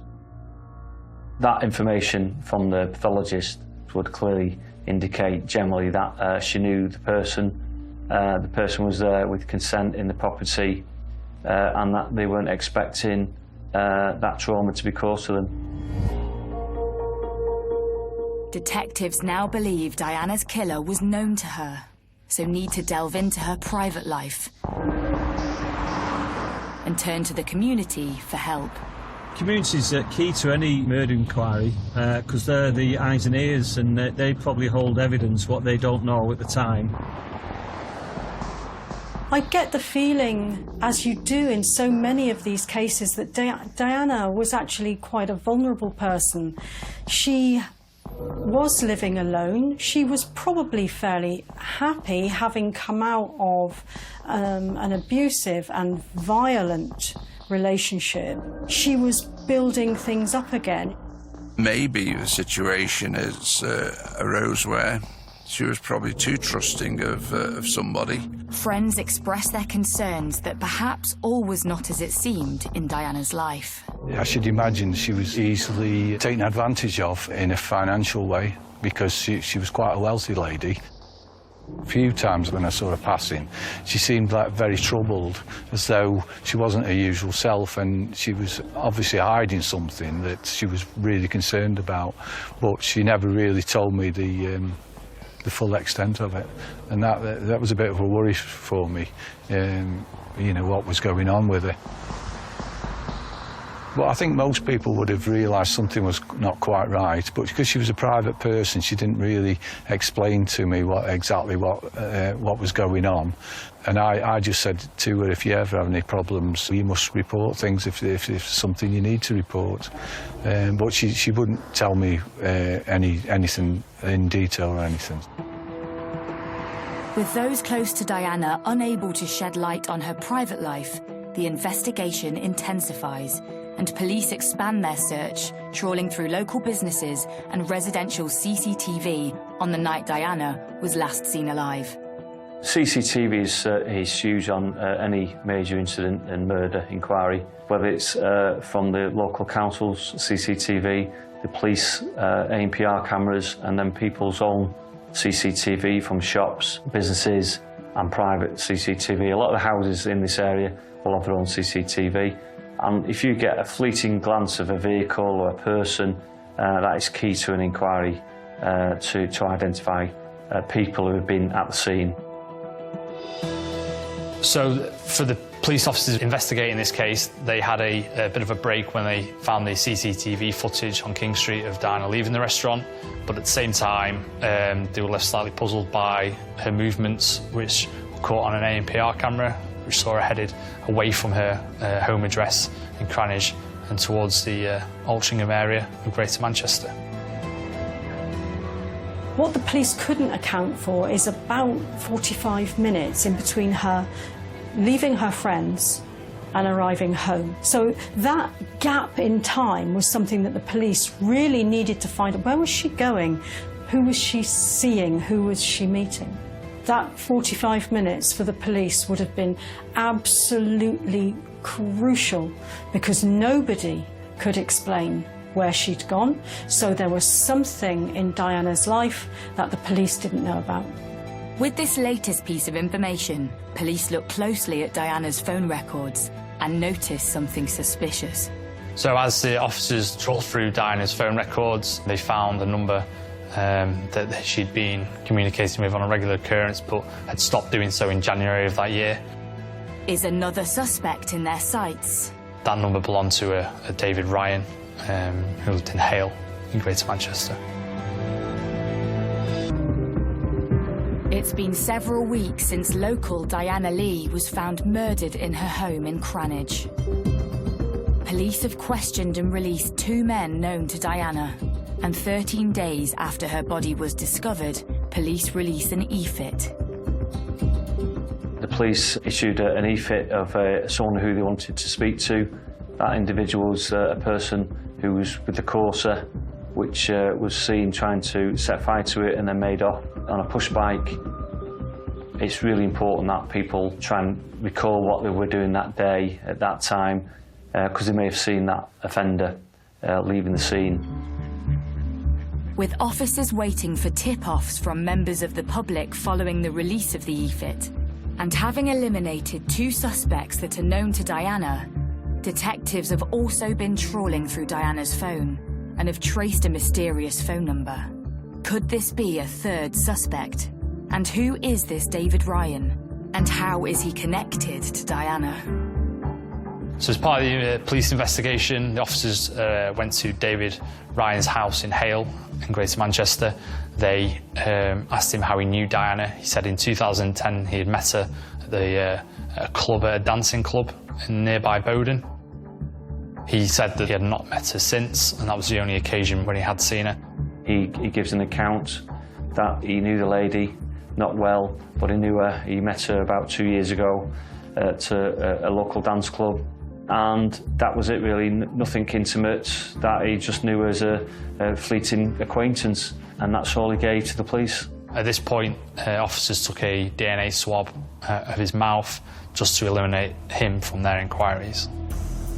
Despite this latest lead, police still have no suspect. So detectives start looking deeper into Diana's digital footprint.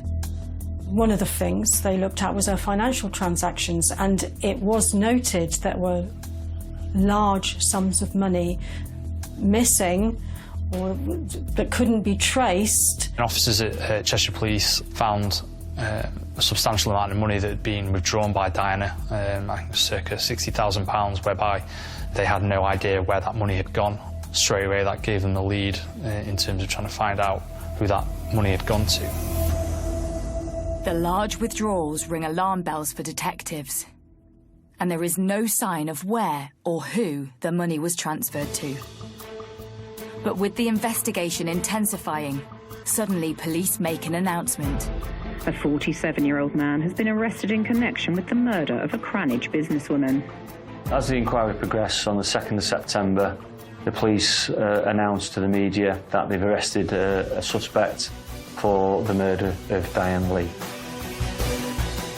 The man who was arrested is David Ryan, the man who Diana met at the dancing club in Bowden first in 2010. It was a bit of a shock to us all, really.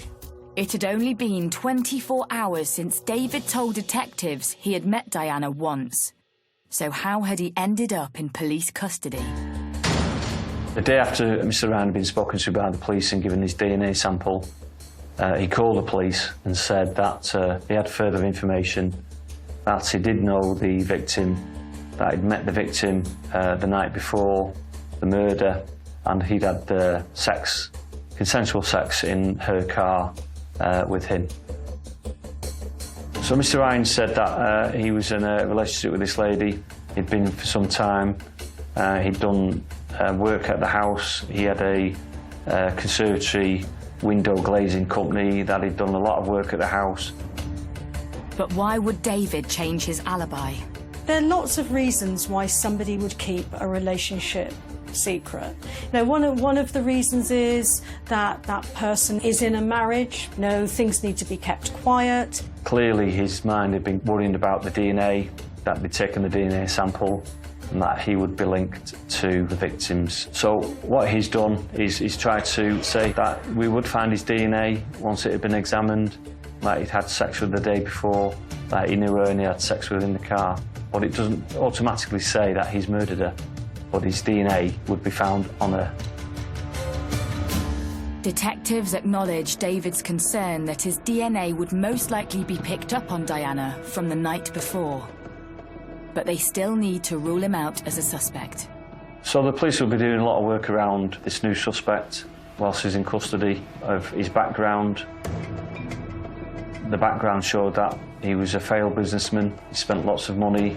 He liked spending money. He was buying stuff, exotic items for himself, for his family. And that shows the sort of mentality of the individual. And then that clearly links to the problems financially. He was bankrupt, business-wise. They found he was in a huge amount of debt. His business, which was a window and door conservatory business, had collapsed in June 2012. It was quite clear that he was struggling for money. David's money issues raised suspicion. On one hand, he was bankrupt. On the other, he was spending large amounts. And he'd been in a secret relationship with Diana whose own bank accounts recently showed large amounts of money vanishing. Throughout that, there was instances of spending which didn't tally with what he had. So you're building the picture of someone who's will probably go to any means to try and support himself financially, not do the basics in life of working hard and getting money, but to get it quickly. Intense investigations into both Diana and David's financial transactions ensue, and it isn't long before a link is made. The next stage was finding out that David Ryan had basically tricked Diana into investing tens of thousands of pounds of her own money into companies that just didn't exist. This has gone on for a period of time, and Diana had committed a large amount of money into these fake schemes. Clearly, the victim was vulnerable in some respects, struck up a relationship with the offender. He would have thought probably she was a wealthy lady, she had money, he was in financial troubles, his business was going downhill, he owed money out, and she was probably a target for Mr. Ryan to take advantage of financially. Forensic evidence is then uncovered, which appears to place David at the scene of the crime. There was a footprint found at the scene of the murder in the victim's blood, so that would suggest and confirm that whoever was wearing that footwear was at the scene after the victim had been killed. And that footwear was the offender's footwear, Mr. Ryan, and the forensic evidence supported the fact that it was his footwear and couldn't have been no one else's. And it appears David Ryan has been following the case closely. Computer analysis of his computers at his house and his phone, and it was quite compelling evidence, circumstantially, that he'd been searching on Cheshire Police website about the murder, where the inquiry was up to. Perhaps even aware time was running out. Background checks by officers into Ryan's computer's history found that he'd searched for countries that had no extradition treaties with the UK. Somalia was named, and a number of others. So clearly this is a man who wants to, or is thinking about leaving the country because he's done something wrong. This man is now trying a way out to disappear from the country, to get away from being arrested for this awful murder. Police appear to have finally found their man. And by collating all their information on David, they piece together a timeline of a murder. Diana had obviously left the Man's End restaurant in King Street in Knutsford. And they know that her car was caught by the ANPR cameras driving away from her home. From there, she'd gone to Hale in Manchester to see David Ryan in her car. She picked him up. They travelled back down to Cranage, whereby they spent the night. And then, obviously, in the early hours of the morning, for whatever happened and whatever reasons, Diana was murdered. Having killed the person he's been having an affair with for almost 2 years, David then sets a scene. So following the murder, Mr. Ryan decided to cover his tracks, planting evidence in the lodger's room, using a dagger, leaving it there that he'd used to commit the crime. He'd also then started to plant various fires around the house. He tried to burn the body to try and get rid of forensic evidence. The problem being that he found that where he'd started those fires, there wasn't enough oxygen for the fires to let hold. The fires just burnt themselves out, so they didn't have the effect that he wanted to. His plan, quite clearly, was to destroy the whole property, to make sure nothing was left, to make sure no evidence was left behind, so nothing could be traced back to him. This was all about him getting away with it. This is about him walking away and leaving whatever behind him. This wasn't about anger. This wasn't about passion. This was, how do I get out of this? And can you imagine using that amount of violence just to get out of something? The police had sufficient evidence to go to the CPS to charge Mr. Ryan with murder. But what really went on that fateful morning? And what may have driven David to murder Diana? The trial of a man from the Altrincham area accused of killing a Cranage businesswoman has begun. Diana Lee, who was 54, was found dead after a fire at her home last August. It's been 10 months since Diana Lee was found murdered in her home in Cranage. And 48-year-old David Ryan faces trial for her murder at Chester Crown Court. Heading into the trial for this crime, I would clearly be concerned of all the evidence we've got. Have we got sufficient evidence to convict him beyond all reasonable doubt for a jury to believe the prosecution case and it's watertight? The last thing you want to do is go to a trial and there be some error or some process we haven't done. The continuity evidence has been missed somewhere and it be brought up at a Crown Court trial. Local reporter James Wilson recalls seeing Diana's killer in the flesh. On the first day of the trial, it was a bit of a surprise to myself to see Mr. Ryan stood there. He probably wasn't what you would describe as a person who probably capable of committing this crime, essentially. He wasn't very big, looked quite meek, and he was obviously incredibly nervous as the proceedings were about to begin. The prosecution begins by setting out its case to the jury. The prosecution outlined a really strong case in their opening statement. They detailed where the DNA had been found in the property, including the bedroom and other parts of the house. Quite a lot was backed up by phone records and evidence of the ANPR cameras around the area. It was an incredibly strong case and probably quite surprising that Mr. Ryan at this point was still pleading not guilty. The prosecution reveals to the court how David first responded to police. I think police officers were quite taken aback by Ryan's reaction to the request for a DNA swab. He wasn't happy, he became quite agitated, and he suggested he didn't want to do it. It was only after persuasion by the officers involved that mouth swab was completed. The prosecution reveals further evidence in relation to a text Diana sent. The police searched details on her mobile phone records. They found out that text messages had been sent in the morning to her close friends, saying she'd been unwell. A simple text message, but one which immediately flagged suspicion among investigators. The text was sent early on the morning of 9th of August, when Diana was already dead. An expert gave evidence at the trial to say that was unlikely to be the victim's text message by the language used in the text message. So sometimes we will use different experts in certain fields, and this expert would say that it wasn't the normal language used by the victim, but more likely to be used by the offender. A linguistics expert tells the court that the style of the text message did not match Diana's typical style, but it did match David Ryan's. Despite hearing evidence linking David Ryan to the murder, the court hears he has no previous convictions. So what would lead him to commit such an atrocious crime? But as the trial unfolds, more information comes to light, hinting at a potential motive. Obviously living in Hale, it's a very affluent suburb of Greater Manchester. Maybe from his point of view there was a pressure to keep that up. Maybe there was a pressure to keep up that pretense that he just couldn't do anymore. This man was in financial dire straits. Now, that is one of the triggers that can cause big, big problems in a relationship. He may have feared that his wife was going to leave him because of these enormous debts. He may have gone out and looked for someone like Diana to be able to get some money to fix the other situation. I think he targeted Diana for money, and the reason I think that is because he spent all the money on his wife.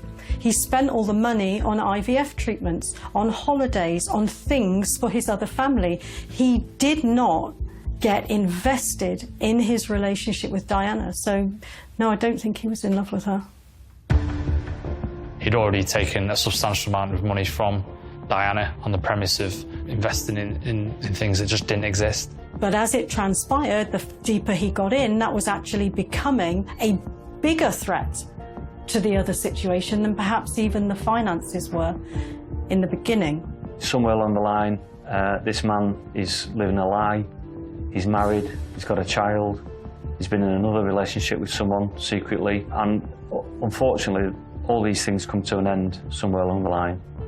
And in these circumstances, I would have thought in relation to the victim, she's gone to his house the night before the murder. She's collected him in her car, brought her back to her house. Diana started asking questions about the investment. You know, the money that she'd given him, where was it? How was it doing? Was she going to get any back? She wasn't a rich woman. She couldn't just chuck this money away and think, oh, well, you win some, you lose some. And I think that he was under increasing pressure from her.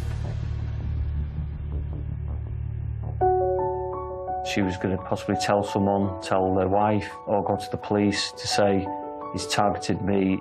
So was David trying to protect his wife from finding out about his affair and his conning Diana out of money? And there's a stage where there's a trigger.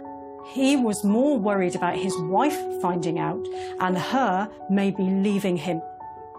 He wants to protect the relationship with his wife, but we can't simplistically say that that is because he's so in love with his wife. It is far more likely that he gets his entire identity from the relationship he has with his wife. And if you took that away from him, you'd be taking everything. After a grueling 7-week trial at Chester Crown Court, the jury returns its verdict. David Ryan is found guilty of Diana Lee's murder. Conman David Ryan killed his wealthy lover after cheating her out of £60,000. Today, a jury in Chester found him guilty of murder. He is sentenced to 34 years in prison.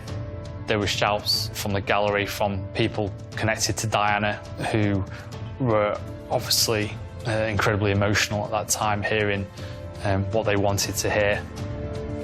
Mr. Ryan was again pretty much motionless throughout this reading. There was no real reaction from him. I think probably he expected this verdict to come out, and again, he probably wasn't surprised deep down because he knew that he'd done this incredibly bad crime.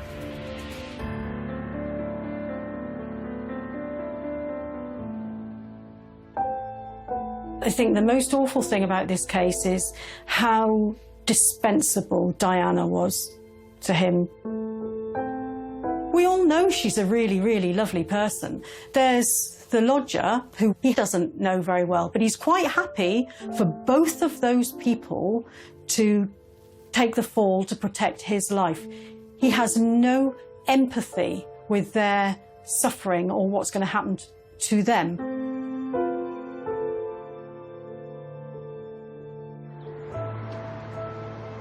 With David now behind bars, the local community look back and think why Diana, a successful and popular business owner, might have let a criminal into her life.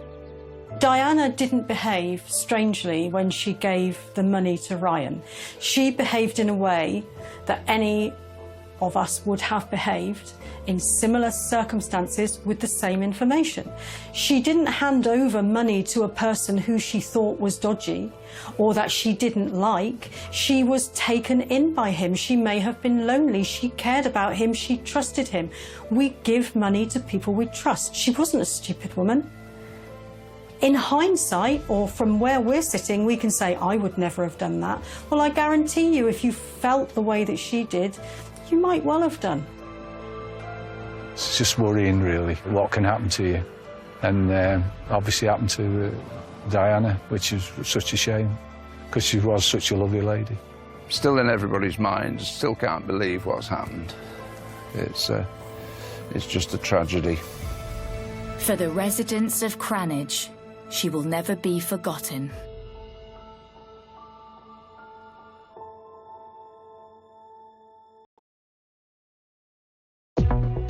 A devoted mother working to carve out a new life. She's very religious, believes in family. She would help anyone. Is murdered in her own home. She had clearly been under attack when she reached for the phone. It was devastating. Detectives follow the evidence down a twisted path. Who was this person? He's giving envelopes of money to Monica. In her mind, they were going to be married until death do them part. After a number of suspects emerge, They jokingly referred to themselves as the Orange Shorts Society. He cried, but it was very fake.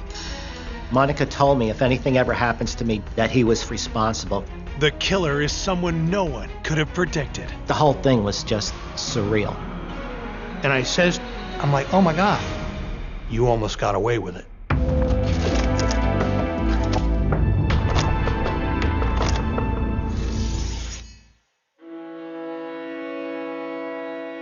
Glenville, Pennsylvania. It's a small, proud community where everyone knows their neighbor by name. It wasn't really even a town, it was rural. Good, decent people. You could just keep the doors open on warm days, sitting on the porch and just relaxing and enjoying the peace. It's a rural area in central Pennsylvania, so it's not typical for a violent crime to occur, and if it does occur, it's an abnormality. On a spring afternoon in 2010, that peaceful atmosphere is interrupted when dispatchers at York County Control get a mysterious call. Someone had dialed 911. 911. And no one was saying anything. Hello? The dispatcher that received the call was inquiring, hello, is anyone there? So the protocol at the time was to hang up and call it back. They received a busy signal, so the phone was off the hook. They dispatched Southwestern Regional Police. A patrolman entered the residence and announced himself that he was with law enforcement. And as he made a right into the living room area, he discovered the body.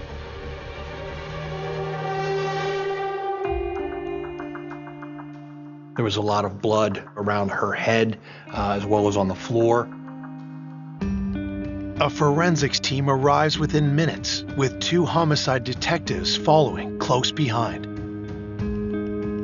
The victim was found lying in almost like a fetal position. They find the victim's driver's license, which identifies her as 55-year-old Monica Schmeier.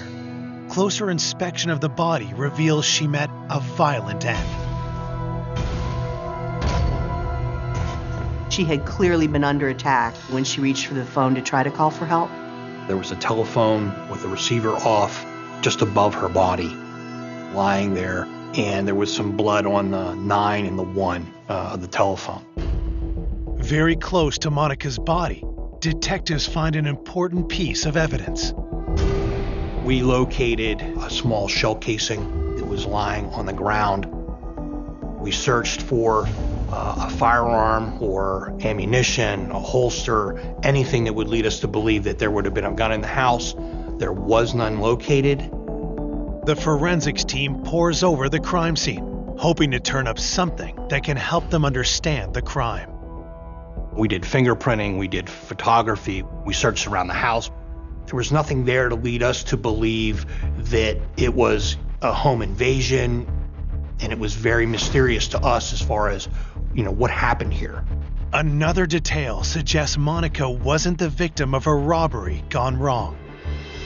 We did locate some cash in the home that were in white envelopes that were on the bookshelf. We found cash in bins that were packed up that you could visibly see as you walked around the house. The envelopes we found were very easy to see. Some of them would have maybe $100 in them. Some of them only had a few dollars. Each one of them had a designation on the envelope, like to the church or for a bill or something like that. Investigators begin collecting forensic evidence for further analysis. The evidence we collected in the home consisted of the money envelopes, the blood evidence, scrapings from the phone, from the floor, and fingerprints. A Rolodex was found. On the Rolodex, we found some close contact information. While forensics continue their work at the scene, detectives track down Monica's family to deliver the terrible news. Monica had 2 adult daughters, Veronica and Elsa, and they were not living at home at the time of her killing. Veronica was in Florida, and Elsa was out of the country. Both daughters are stunned by the murder and say that their mother was known for her charity, which had only increased since their parents' divorce. Monica Schmeier's daughters said that she would help anyone, extremely generous, volunteered her time in the community, was a devout Catholic, very involved in her church.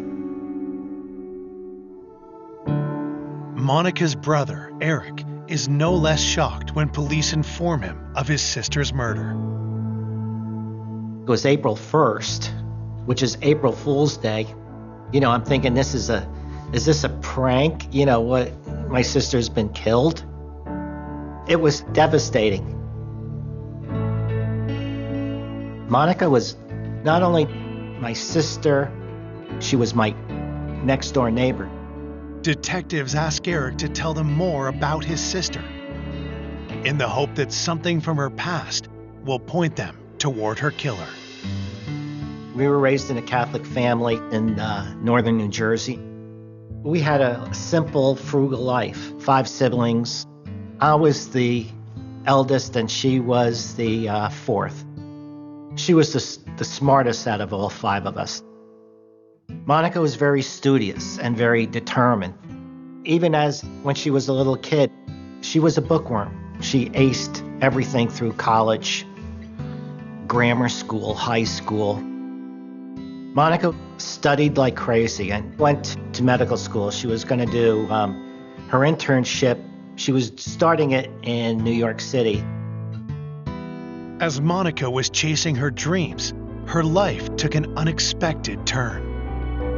She met John Schmeier, and they fell in love. She became pregnant, and that was a surprise to both of them. The young couple got married in 1981 and began building a happy life together. Monica became a mother, and she felt that she had really found her niche. And she just loved being a mother. John, he went and got his degrees, and he became an ophthalmologist and was offered a position in Hanover, Pennsylvania. They asked me to come along and be the office manager. With John busy at work, Monica focused on motherhood and let her own career go by the wayside. She was supposed to do her internship, then she got pregnant again. I don't know how expected that was, but she loved it. Her focus became being a mother. She was dedicated to John and her 2 daughters. A nice wooden house with 60 acres. That's what she wanted more than anything. John gave that to her. Over the years, John's career thrived, but the couple's marriage began to suffer. In 2003, after 22 years of marriage, he asked Monica for a divorce. She was devastated. She was so much in love with John. She's very religious, believes in family, you know, so she didn't want to agree to divorce. She got suicidal and she went into a depression. All she did was just cry, and you could see how miserable she felt. I was worried about Monica, but I felt if Monica needed any help, I was right down the street. Finally, in 2008, after 5 years of resisting, Monica agreed to sign the divorce papers. Their unusual settlement agreement helps investigators understand why Monica had envelopes of cash stashed around her house. John was paying Monica $1,700 a month in alimony.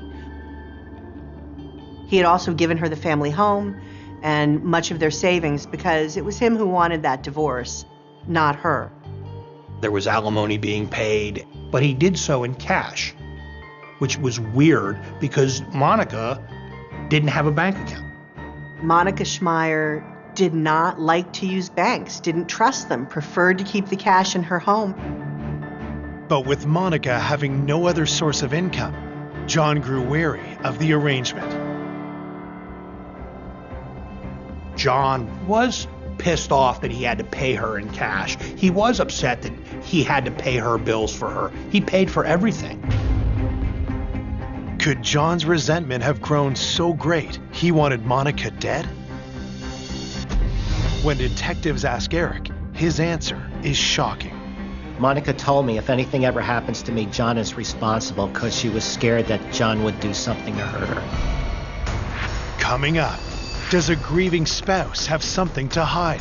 He cried, but there were no tears. It was very fake. A surprising lead sends the case in a new direction. What struck me most is how utterly random it was. And the truth blindsides everyone. It was like an aha moment for me. Why did you lie to me?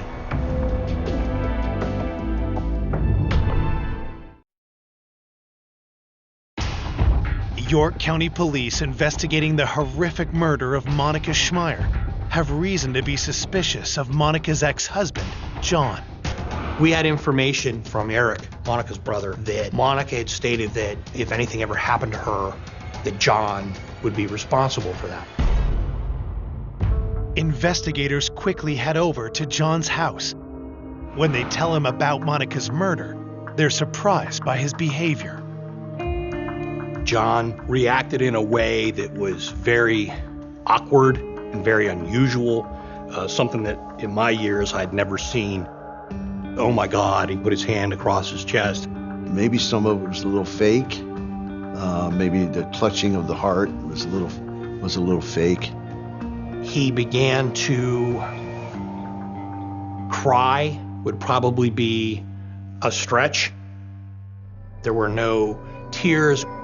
Myself, I do believe it was very fake. He covered his face, would look up and see if we were watching him. And as he's doing this, it's like, oh my God, this is just so weird.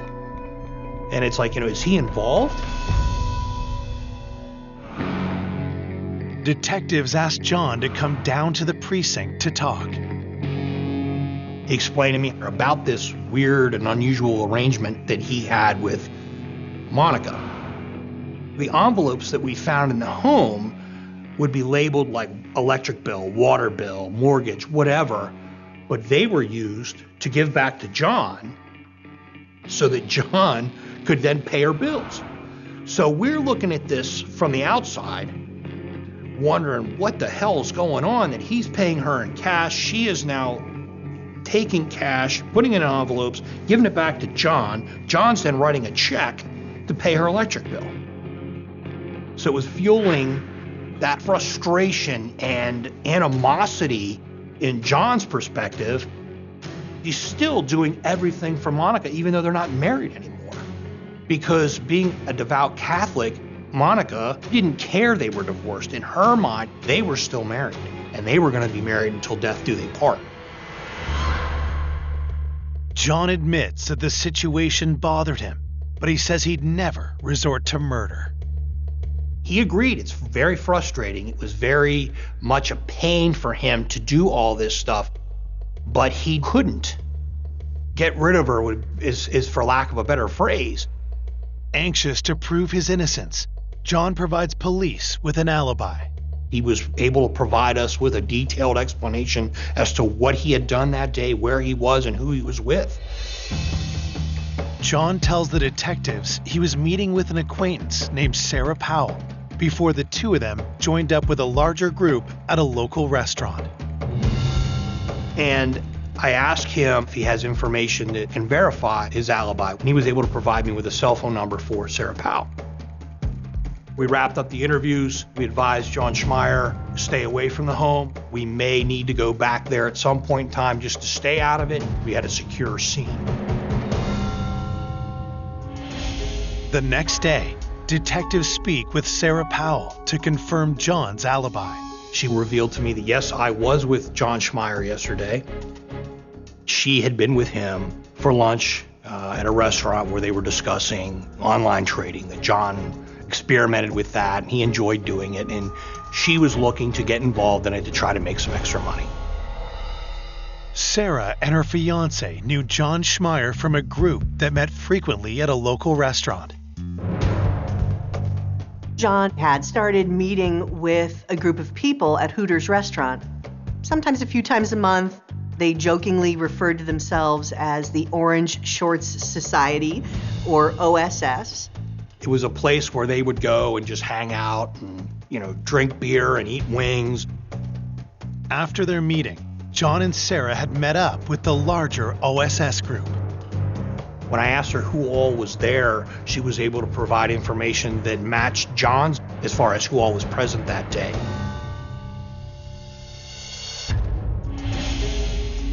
Investigators tracked down the rest of the OSS members at the meeting, and each one of them echoes John and Sarah's story.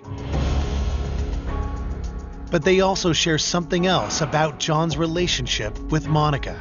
At these OSS meetings, John would say that he was frustrated with her and he was trying to move on with his life, but yet Monica was always there in his business. Even though his alibi is confirmed, John appears to have a clear motive for murder, which makes him suspicious to police. So they ask him to take a lie detector test. John submitted to a polygraph examination. John's polygraph was inconclusive, which means that we were unable to determine whether he was being truthful or not.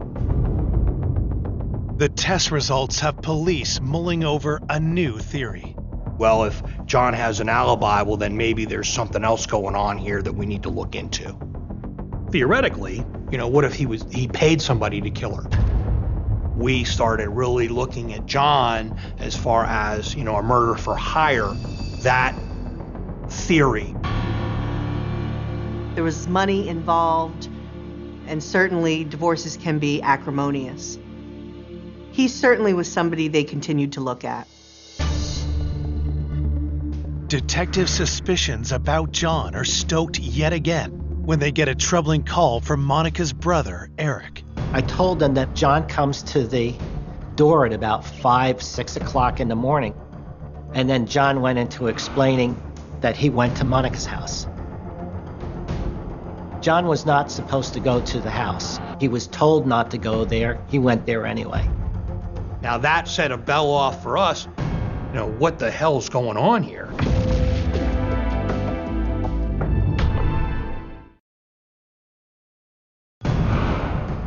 Detectives are eyeing John Schmeier in the murder case of his wife, Monica, after learning that he returned to the crime scene just hours after being questioned by police. We learned from Eric, Monica's brother, that John Schmeier disregarded what we had asked him and actually went to the scene to see what had happened and gone into the house, had looked around, had walked around. John's behavior is not only suspicious, but could have damaged the investigation. Anything further that we wanted to do there had been jeopardized because the scene was no longer secure at that point. With John not following our request, it's another arrow in our quiver as far as, the person of interest, just another little check mark. The day after the murder, police canvassed the neighborhood around Monica's home. Patrol officers went out and spoke with neighbors, were able to locate people that saw something suspicious that was out of the ordinary the afternoon of March 31st. The first witness Patrol located was Mr. Kegerice. He lives up the hill from Monica Schmeier. Mr. Kegerice advised that the afternoon of March 31st, he noticed a gentleman coming down the hill. And he said it was kind of unusual. He'd never seen the guy before that afternoon. He sees this same gentleman now walking with a purpose, is how he describes it, back up the hill with what he believes to be a white envelope in his hand. So now we're putting 2 to 2 together. Oh, white envelope. We had white envelopes in the house. Those white envelopes contained cash. Why is this guy in the middle of nowhere, then comes back, and now he has an envelope, and he's walking with a purpose? Patrol also located a second witness, Mr. Crawford, who lived a little further up the hill. And Mr. Crawford was able to tell us that he was coming up the road from the Schmeier residence, and he noticed a gentleman walking up the roadway, which was unusual because there's not a lot of foot traffic out where these guys live. And Mr. Crawford also said you can see up the hill a silver van.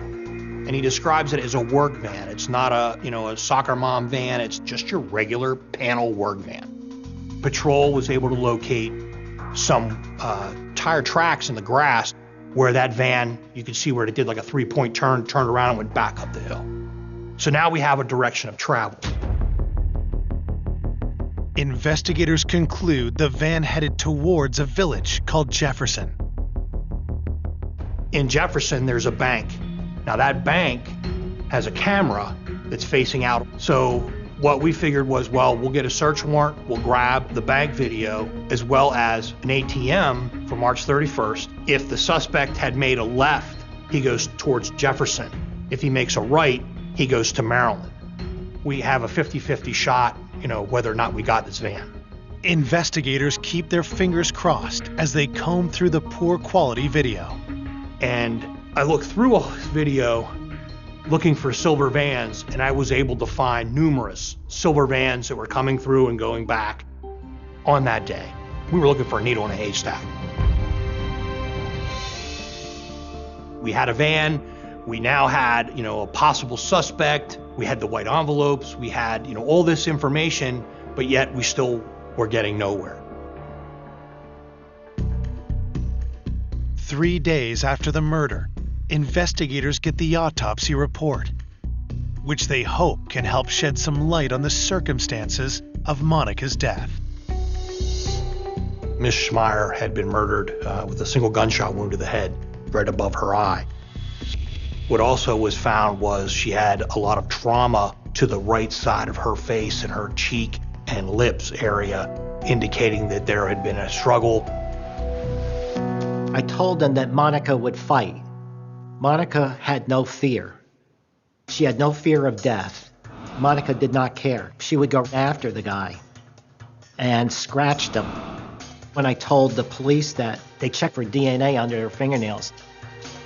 The fingernail scrapings, we sent them off to the forensic lab for analysis for DNA. While they wait for the results, detectives focus on anyone Monica would have trusted to come to the house. We had information from Eric, Monica's brother, that Monica had a handyman that would take care of things for her. He lived a pretty good distance from her house. He would come down and did a lot of work for her, trimming trees and stuff. He did come often, and he didn't charge her for anything.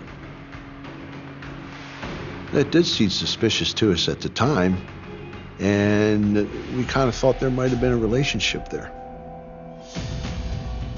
Now, this handyman was married, but yet he spent a lot of time with Monica. As an investigator, you look at who normally kills you. It's someone you know, someone you have a relationship with.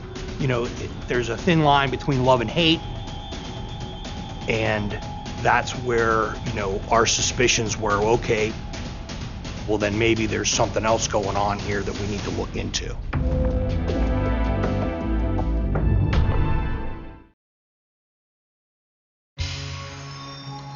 Detectives investigating the homicide of 55-year-old Monica Schmeier have learned that Monica may have had a relationship with a handyman who did work for her around the house. He would cut her grass, would do odd jobs around the house, take care of things for her, and she would often be seen like having lunch with him, or there was a relationship there. Now, we didn't know how strong that relationship or how intimate that relationship was. Monica's brother, Eric, can offer investigators little insight into his sister's recent personal life. In the beginning, we visited often, and then John left. Even though she was my next door neighbor, she became isolated from me. And in a way, I didn't know what was going on. Detectives asked the handyman to come down to the station for an interview. When we asked him where he was at the time of the murder, he told the investigator that he had been working at a residence within a gated community in Adams County, about 40 miles away. Unwilling to take him at his word, detectives check into his alibi. We were able to substantiate that based off of the gate log as well as the video that was there that showed him coming in early in the morning and leaving after the 911 call would have been placed. So we were able to eliminate him as a possible person of interest in this investigation. With the handyman in the clear, detectives are running out of possible suspects. We looked at everyone. We looked at the UPS driver who delivered a package that day. We looked at the mailman. We looked at the exterminator. We looked at people that she knew from the dry cleaners. Anywhere we could find information about Mrs. Schmeier, we talked to those people because we were at wit's end as far as who could have done this and why would they have done it. The passing weeks start to take an emotional toll on Monica's friends and family. Everybody back home is waiting for something to happen, something. And then I got to the point, and I think the rest of the family, it's just going to be one of those things. You know, we're just going to, the guy maybe gets away with it or whatever. Just seemed as if they were never going to solve it. And I think people were concerned, what if it was random? Because if it was random, it can happen again. A month into the investigation, Detective Damagon decides to take a fresh look at all the evidence they have so far. I was sitting at my desk in my office, and I have my notepad, and I'm going through all my notes from the scene. The investigators circle back to Monica's ex, John, and his friends at the Orange Short Society. I'm flipping through my notebook, and I get to my interview with Sarah Powell. Reading that, going back through that. Fellow Orange Short Society member Sarah Powell had confirmed John's alibi. But now another detail suddenly jumps out to the detective. And immediately, a light bulb goes off, and I recall, Sarah Powell telling me, my fiance is usually there, but he wasn't yesterday. Sarah's fiance, Timothy Jacoby, is also a member of the Orange Short Society. But because he was unable to confirm John's alibi on the day of the murder, he had been off investigators' radar until now. Come to find out, he has a master's degree, he's college educated, he's a U.S. Air Force veteran. He made, better than average money.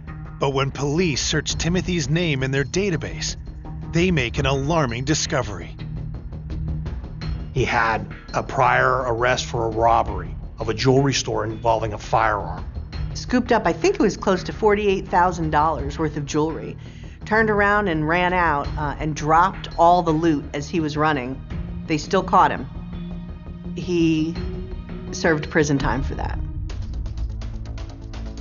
An ex-con who's friends with John Schmeier. The discovery reignites detectives' murder-for-hire theory. We're lacking the nexus between Tim and Monica, and that's where the investigation kind of pivots to John Schmeier again. Clearly he didn't do it himself, but he could have paid someone to do it. Detective suspicions intensify when they check John's phone records. In John's cell phone records, we found a phone call the day of the murder from John to Tim Jacoby. And I'm like, oh my God. It was like an aha moment for me. So all this is beginning to fit together. We had information from Eric, Monica's brother, that Monica had stated at some point in time that if anything ever happens to me, John did it. So we were looking, did John Schmeier and Tim Jacoby conspire to kill Monica Schmeier?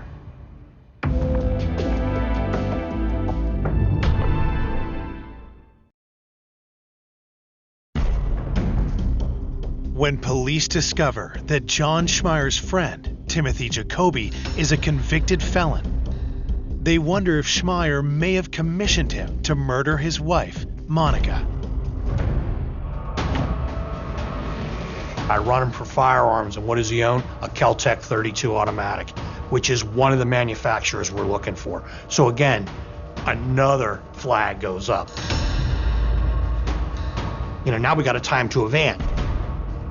Was Jacoby the man witnesses saw driving the silver van close to Monica's house around the time of the murder?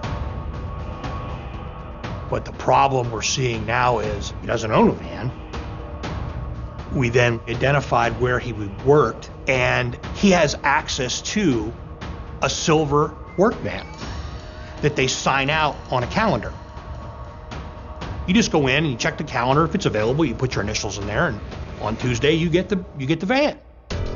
Investigators asked for the company's logbook to see if Timothy had the van when Monica was killed. We're going through it, and wouldn't you know it, there's only 11 months there. And the 1 month is missing is March 31st. It's the date of the murder. Once we found that Tim Jacoby had access to a van, we checked that bank surveillance video, and we were able to locate a van that's the same make and model as the one that Tim Jacoby had access to, coming out a route that would lead someone towards Tim's home. The evidence piling up against Jacoby is compelling, but detectives will need something more concrete if they're to file charges. We make the decision we're going to hit Tim's house with a search warrant. Tim did not say one word. Not why are you guys here, what's going on, nothing. Silence, other than a smirk on his face. The search quickly uncovers damning evidence. We found a firearm that had been stolen in a burglary in Florida some years before. So Tim, being a felon, he was not to possess any kind of firearm, and he was currently on parole, so we charged him with possession of a firearm as well as receiving stolen property. His parole was violated, and he was put in jail. In addition to the stolen gun, investigators find a strange piece of evidence that leaves them scratching their heads. In a detached shed that was on the property, we found a small barrel about, that long, maybe 2.5 inches long. And it appeared to me that it was consistent with a 32 or a small caliber firearm barrel. Could this barrel be part of the murder weapon? While it's sent to the lab for analysis, detectives have some questions for Jacoby. But Jacoby isn't interested in talking. Tim invoked his right to counsel, advised that he didn't have anything to say, and that he wanted his attorney present. While Jacoby stonewalls, detectives question his fiancée. When we interviewed Sarah denied any involvement to the point where she was physically upset. I then further inquired with Sarah if she'd ever seen this small black firearm that would fit in like the palm of my hand, a 32 ACP firearm to match the shell casing we found at the scene. And she said yes, that she had been with Tim when he had shot it. And she advised that it was at Tim's parents' place on a covered porch that's behind their farm, and they would shoot up towards a field. Police quickly file a search warrant and begin scouring Tim's parents' property, starting with the house. We found the box for a 32 ACP firearm, but we didn't find the gun. I went out back looking in the grass, trying to find, a shell casing, something that's going to help us. We didn't find anything. To connect Tim to Monica's murder, detectives need to find the gun or the shell casings that match the ones found at the crime scene. At that point, I'm standing on the decking of this porch, and I look down. The boards are spaced in a way that they're, maybe a half inch to 3/4 of an inch apart. Light bulb goes off. I look at these two guys and said, "Did anybody go underneath?" And they said, "I don't think so." And I'll never forget, I'm standing there. They weren't underneath the platform for, 30 seconds. And the one officer says, "Are you looking for a 32? And I said, "Man, don't screw with me like that." And he goes, "Here you go." And he holds one out from underneath the porch. He goes, "Oh, here's another one. Here's another one. Here's another one." The shell casings we found at the Jacoby farm were matched up with the shell casing from the murder scene. The gun that fired the shot that killed Monica Schmeier is the same gun that fired those rounds that we found at the farm. But before detectives could bring murder charges against him, one question was crucial to their case. Why would Tim Jacoby kill Monica Schmeier? Police determined that he had never met Monica, had nothing against Monica, and the only way he knew her was through her husband. To detectives, it was looking more and more like Tim didn't act alone. John's alibi was airtight in the sense that he could not have physically committed that crime. However, that didn't clear him with police, because certainly he could have hired Tim Jacoby. Anxious to get the truth once and for all, detectives confront the man they've suspected all along. I went down to Virginia, where Dr. Schmeier was now residing, because we were not 100% sure that John didn't have anything to do with the homicide.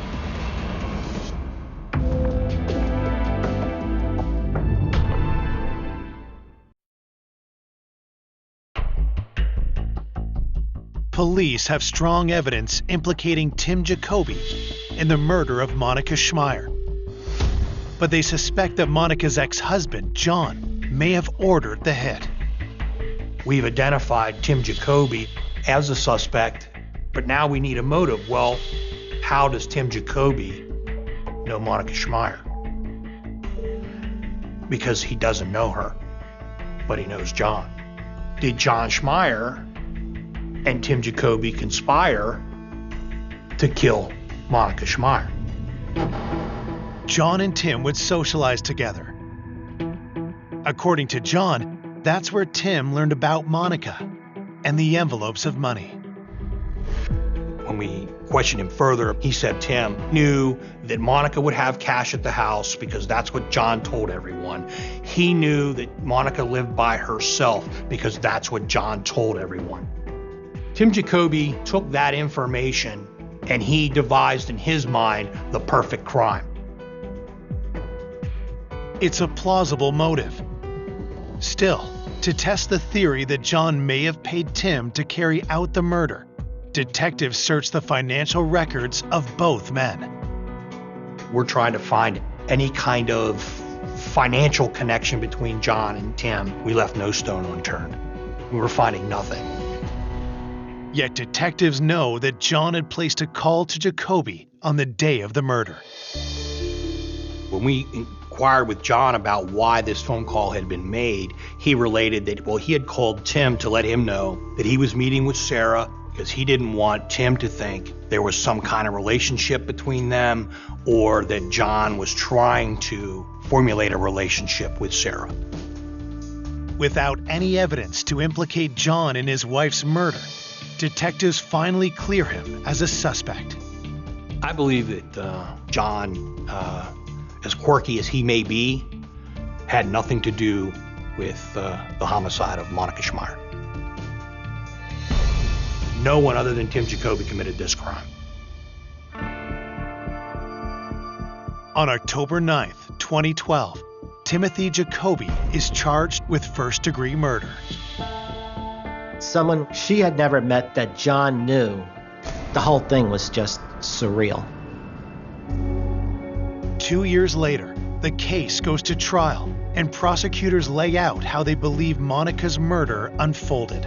We believe that afternoon, Tim signed out the van in Lancaster County. He came across, parked the van, walked up to the home, whether he knocked on the door or he rushed the house, whatever, he overtook Monica, whether it was by surprise or by force. At some point, she made a run for the phone, at which point she brought the phone up to make the call, and she was shot.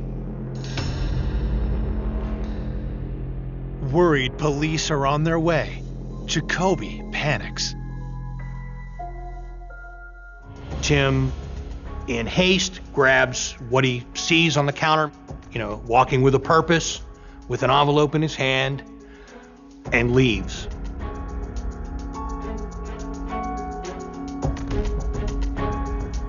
Jacoby tries to cover his tracks by tampering with the logbook and murder weapon. It showed that Jacoby was trying to erase every bit of evidence that might tie him to this crime. So far, the evidence is circumstantial. So prosecutors turn to the results of a specialist YSTR DNA test. A YSTR tests for specifically the male Y chromosome. They ran the YSTR test on the fingernail scrapings of Monica Schmeier, and they found a complete Y profile of the male Jacoby lineage.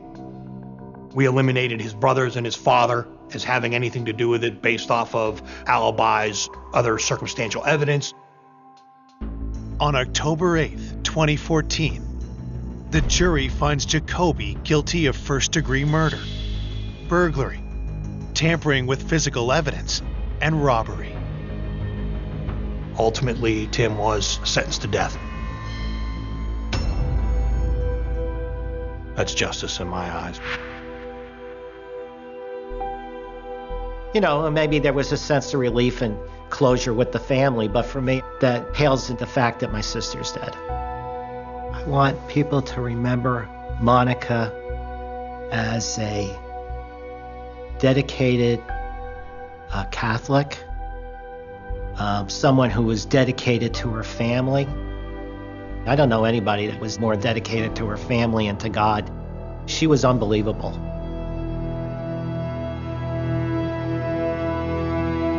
For more information on an unexpected killer, go to oxygen.com.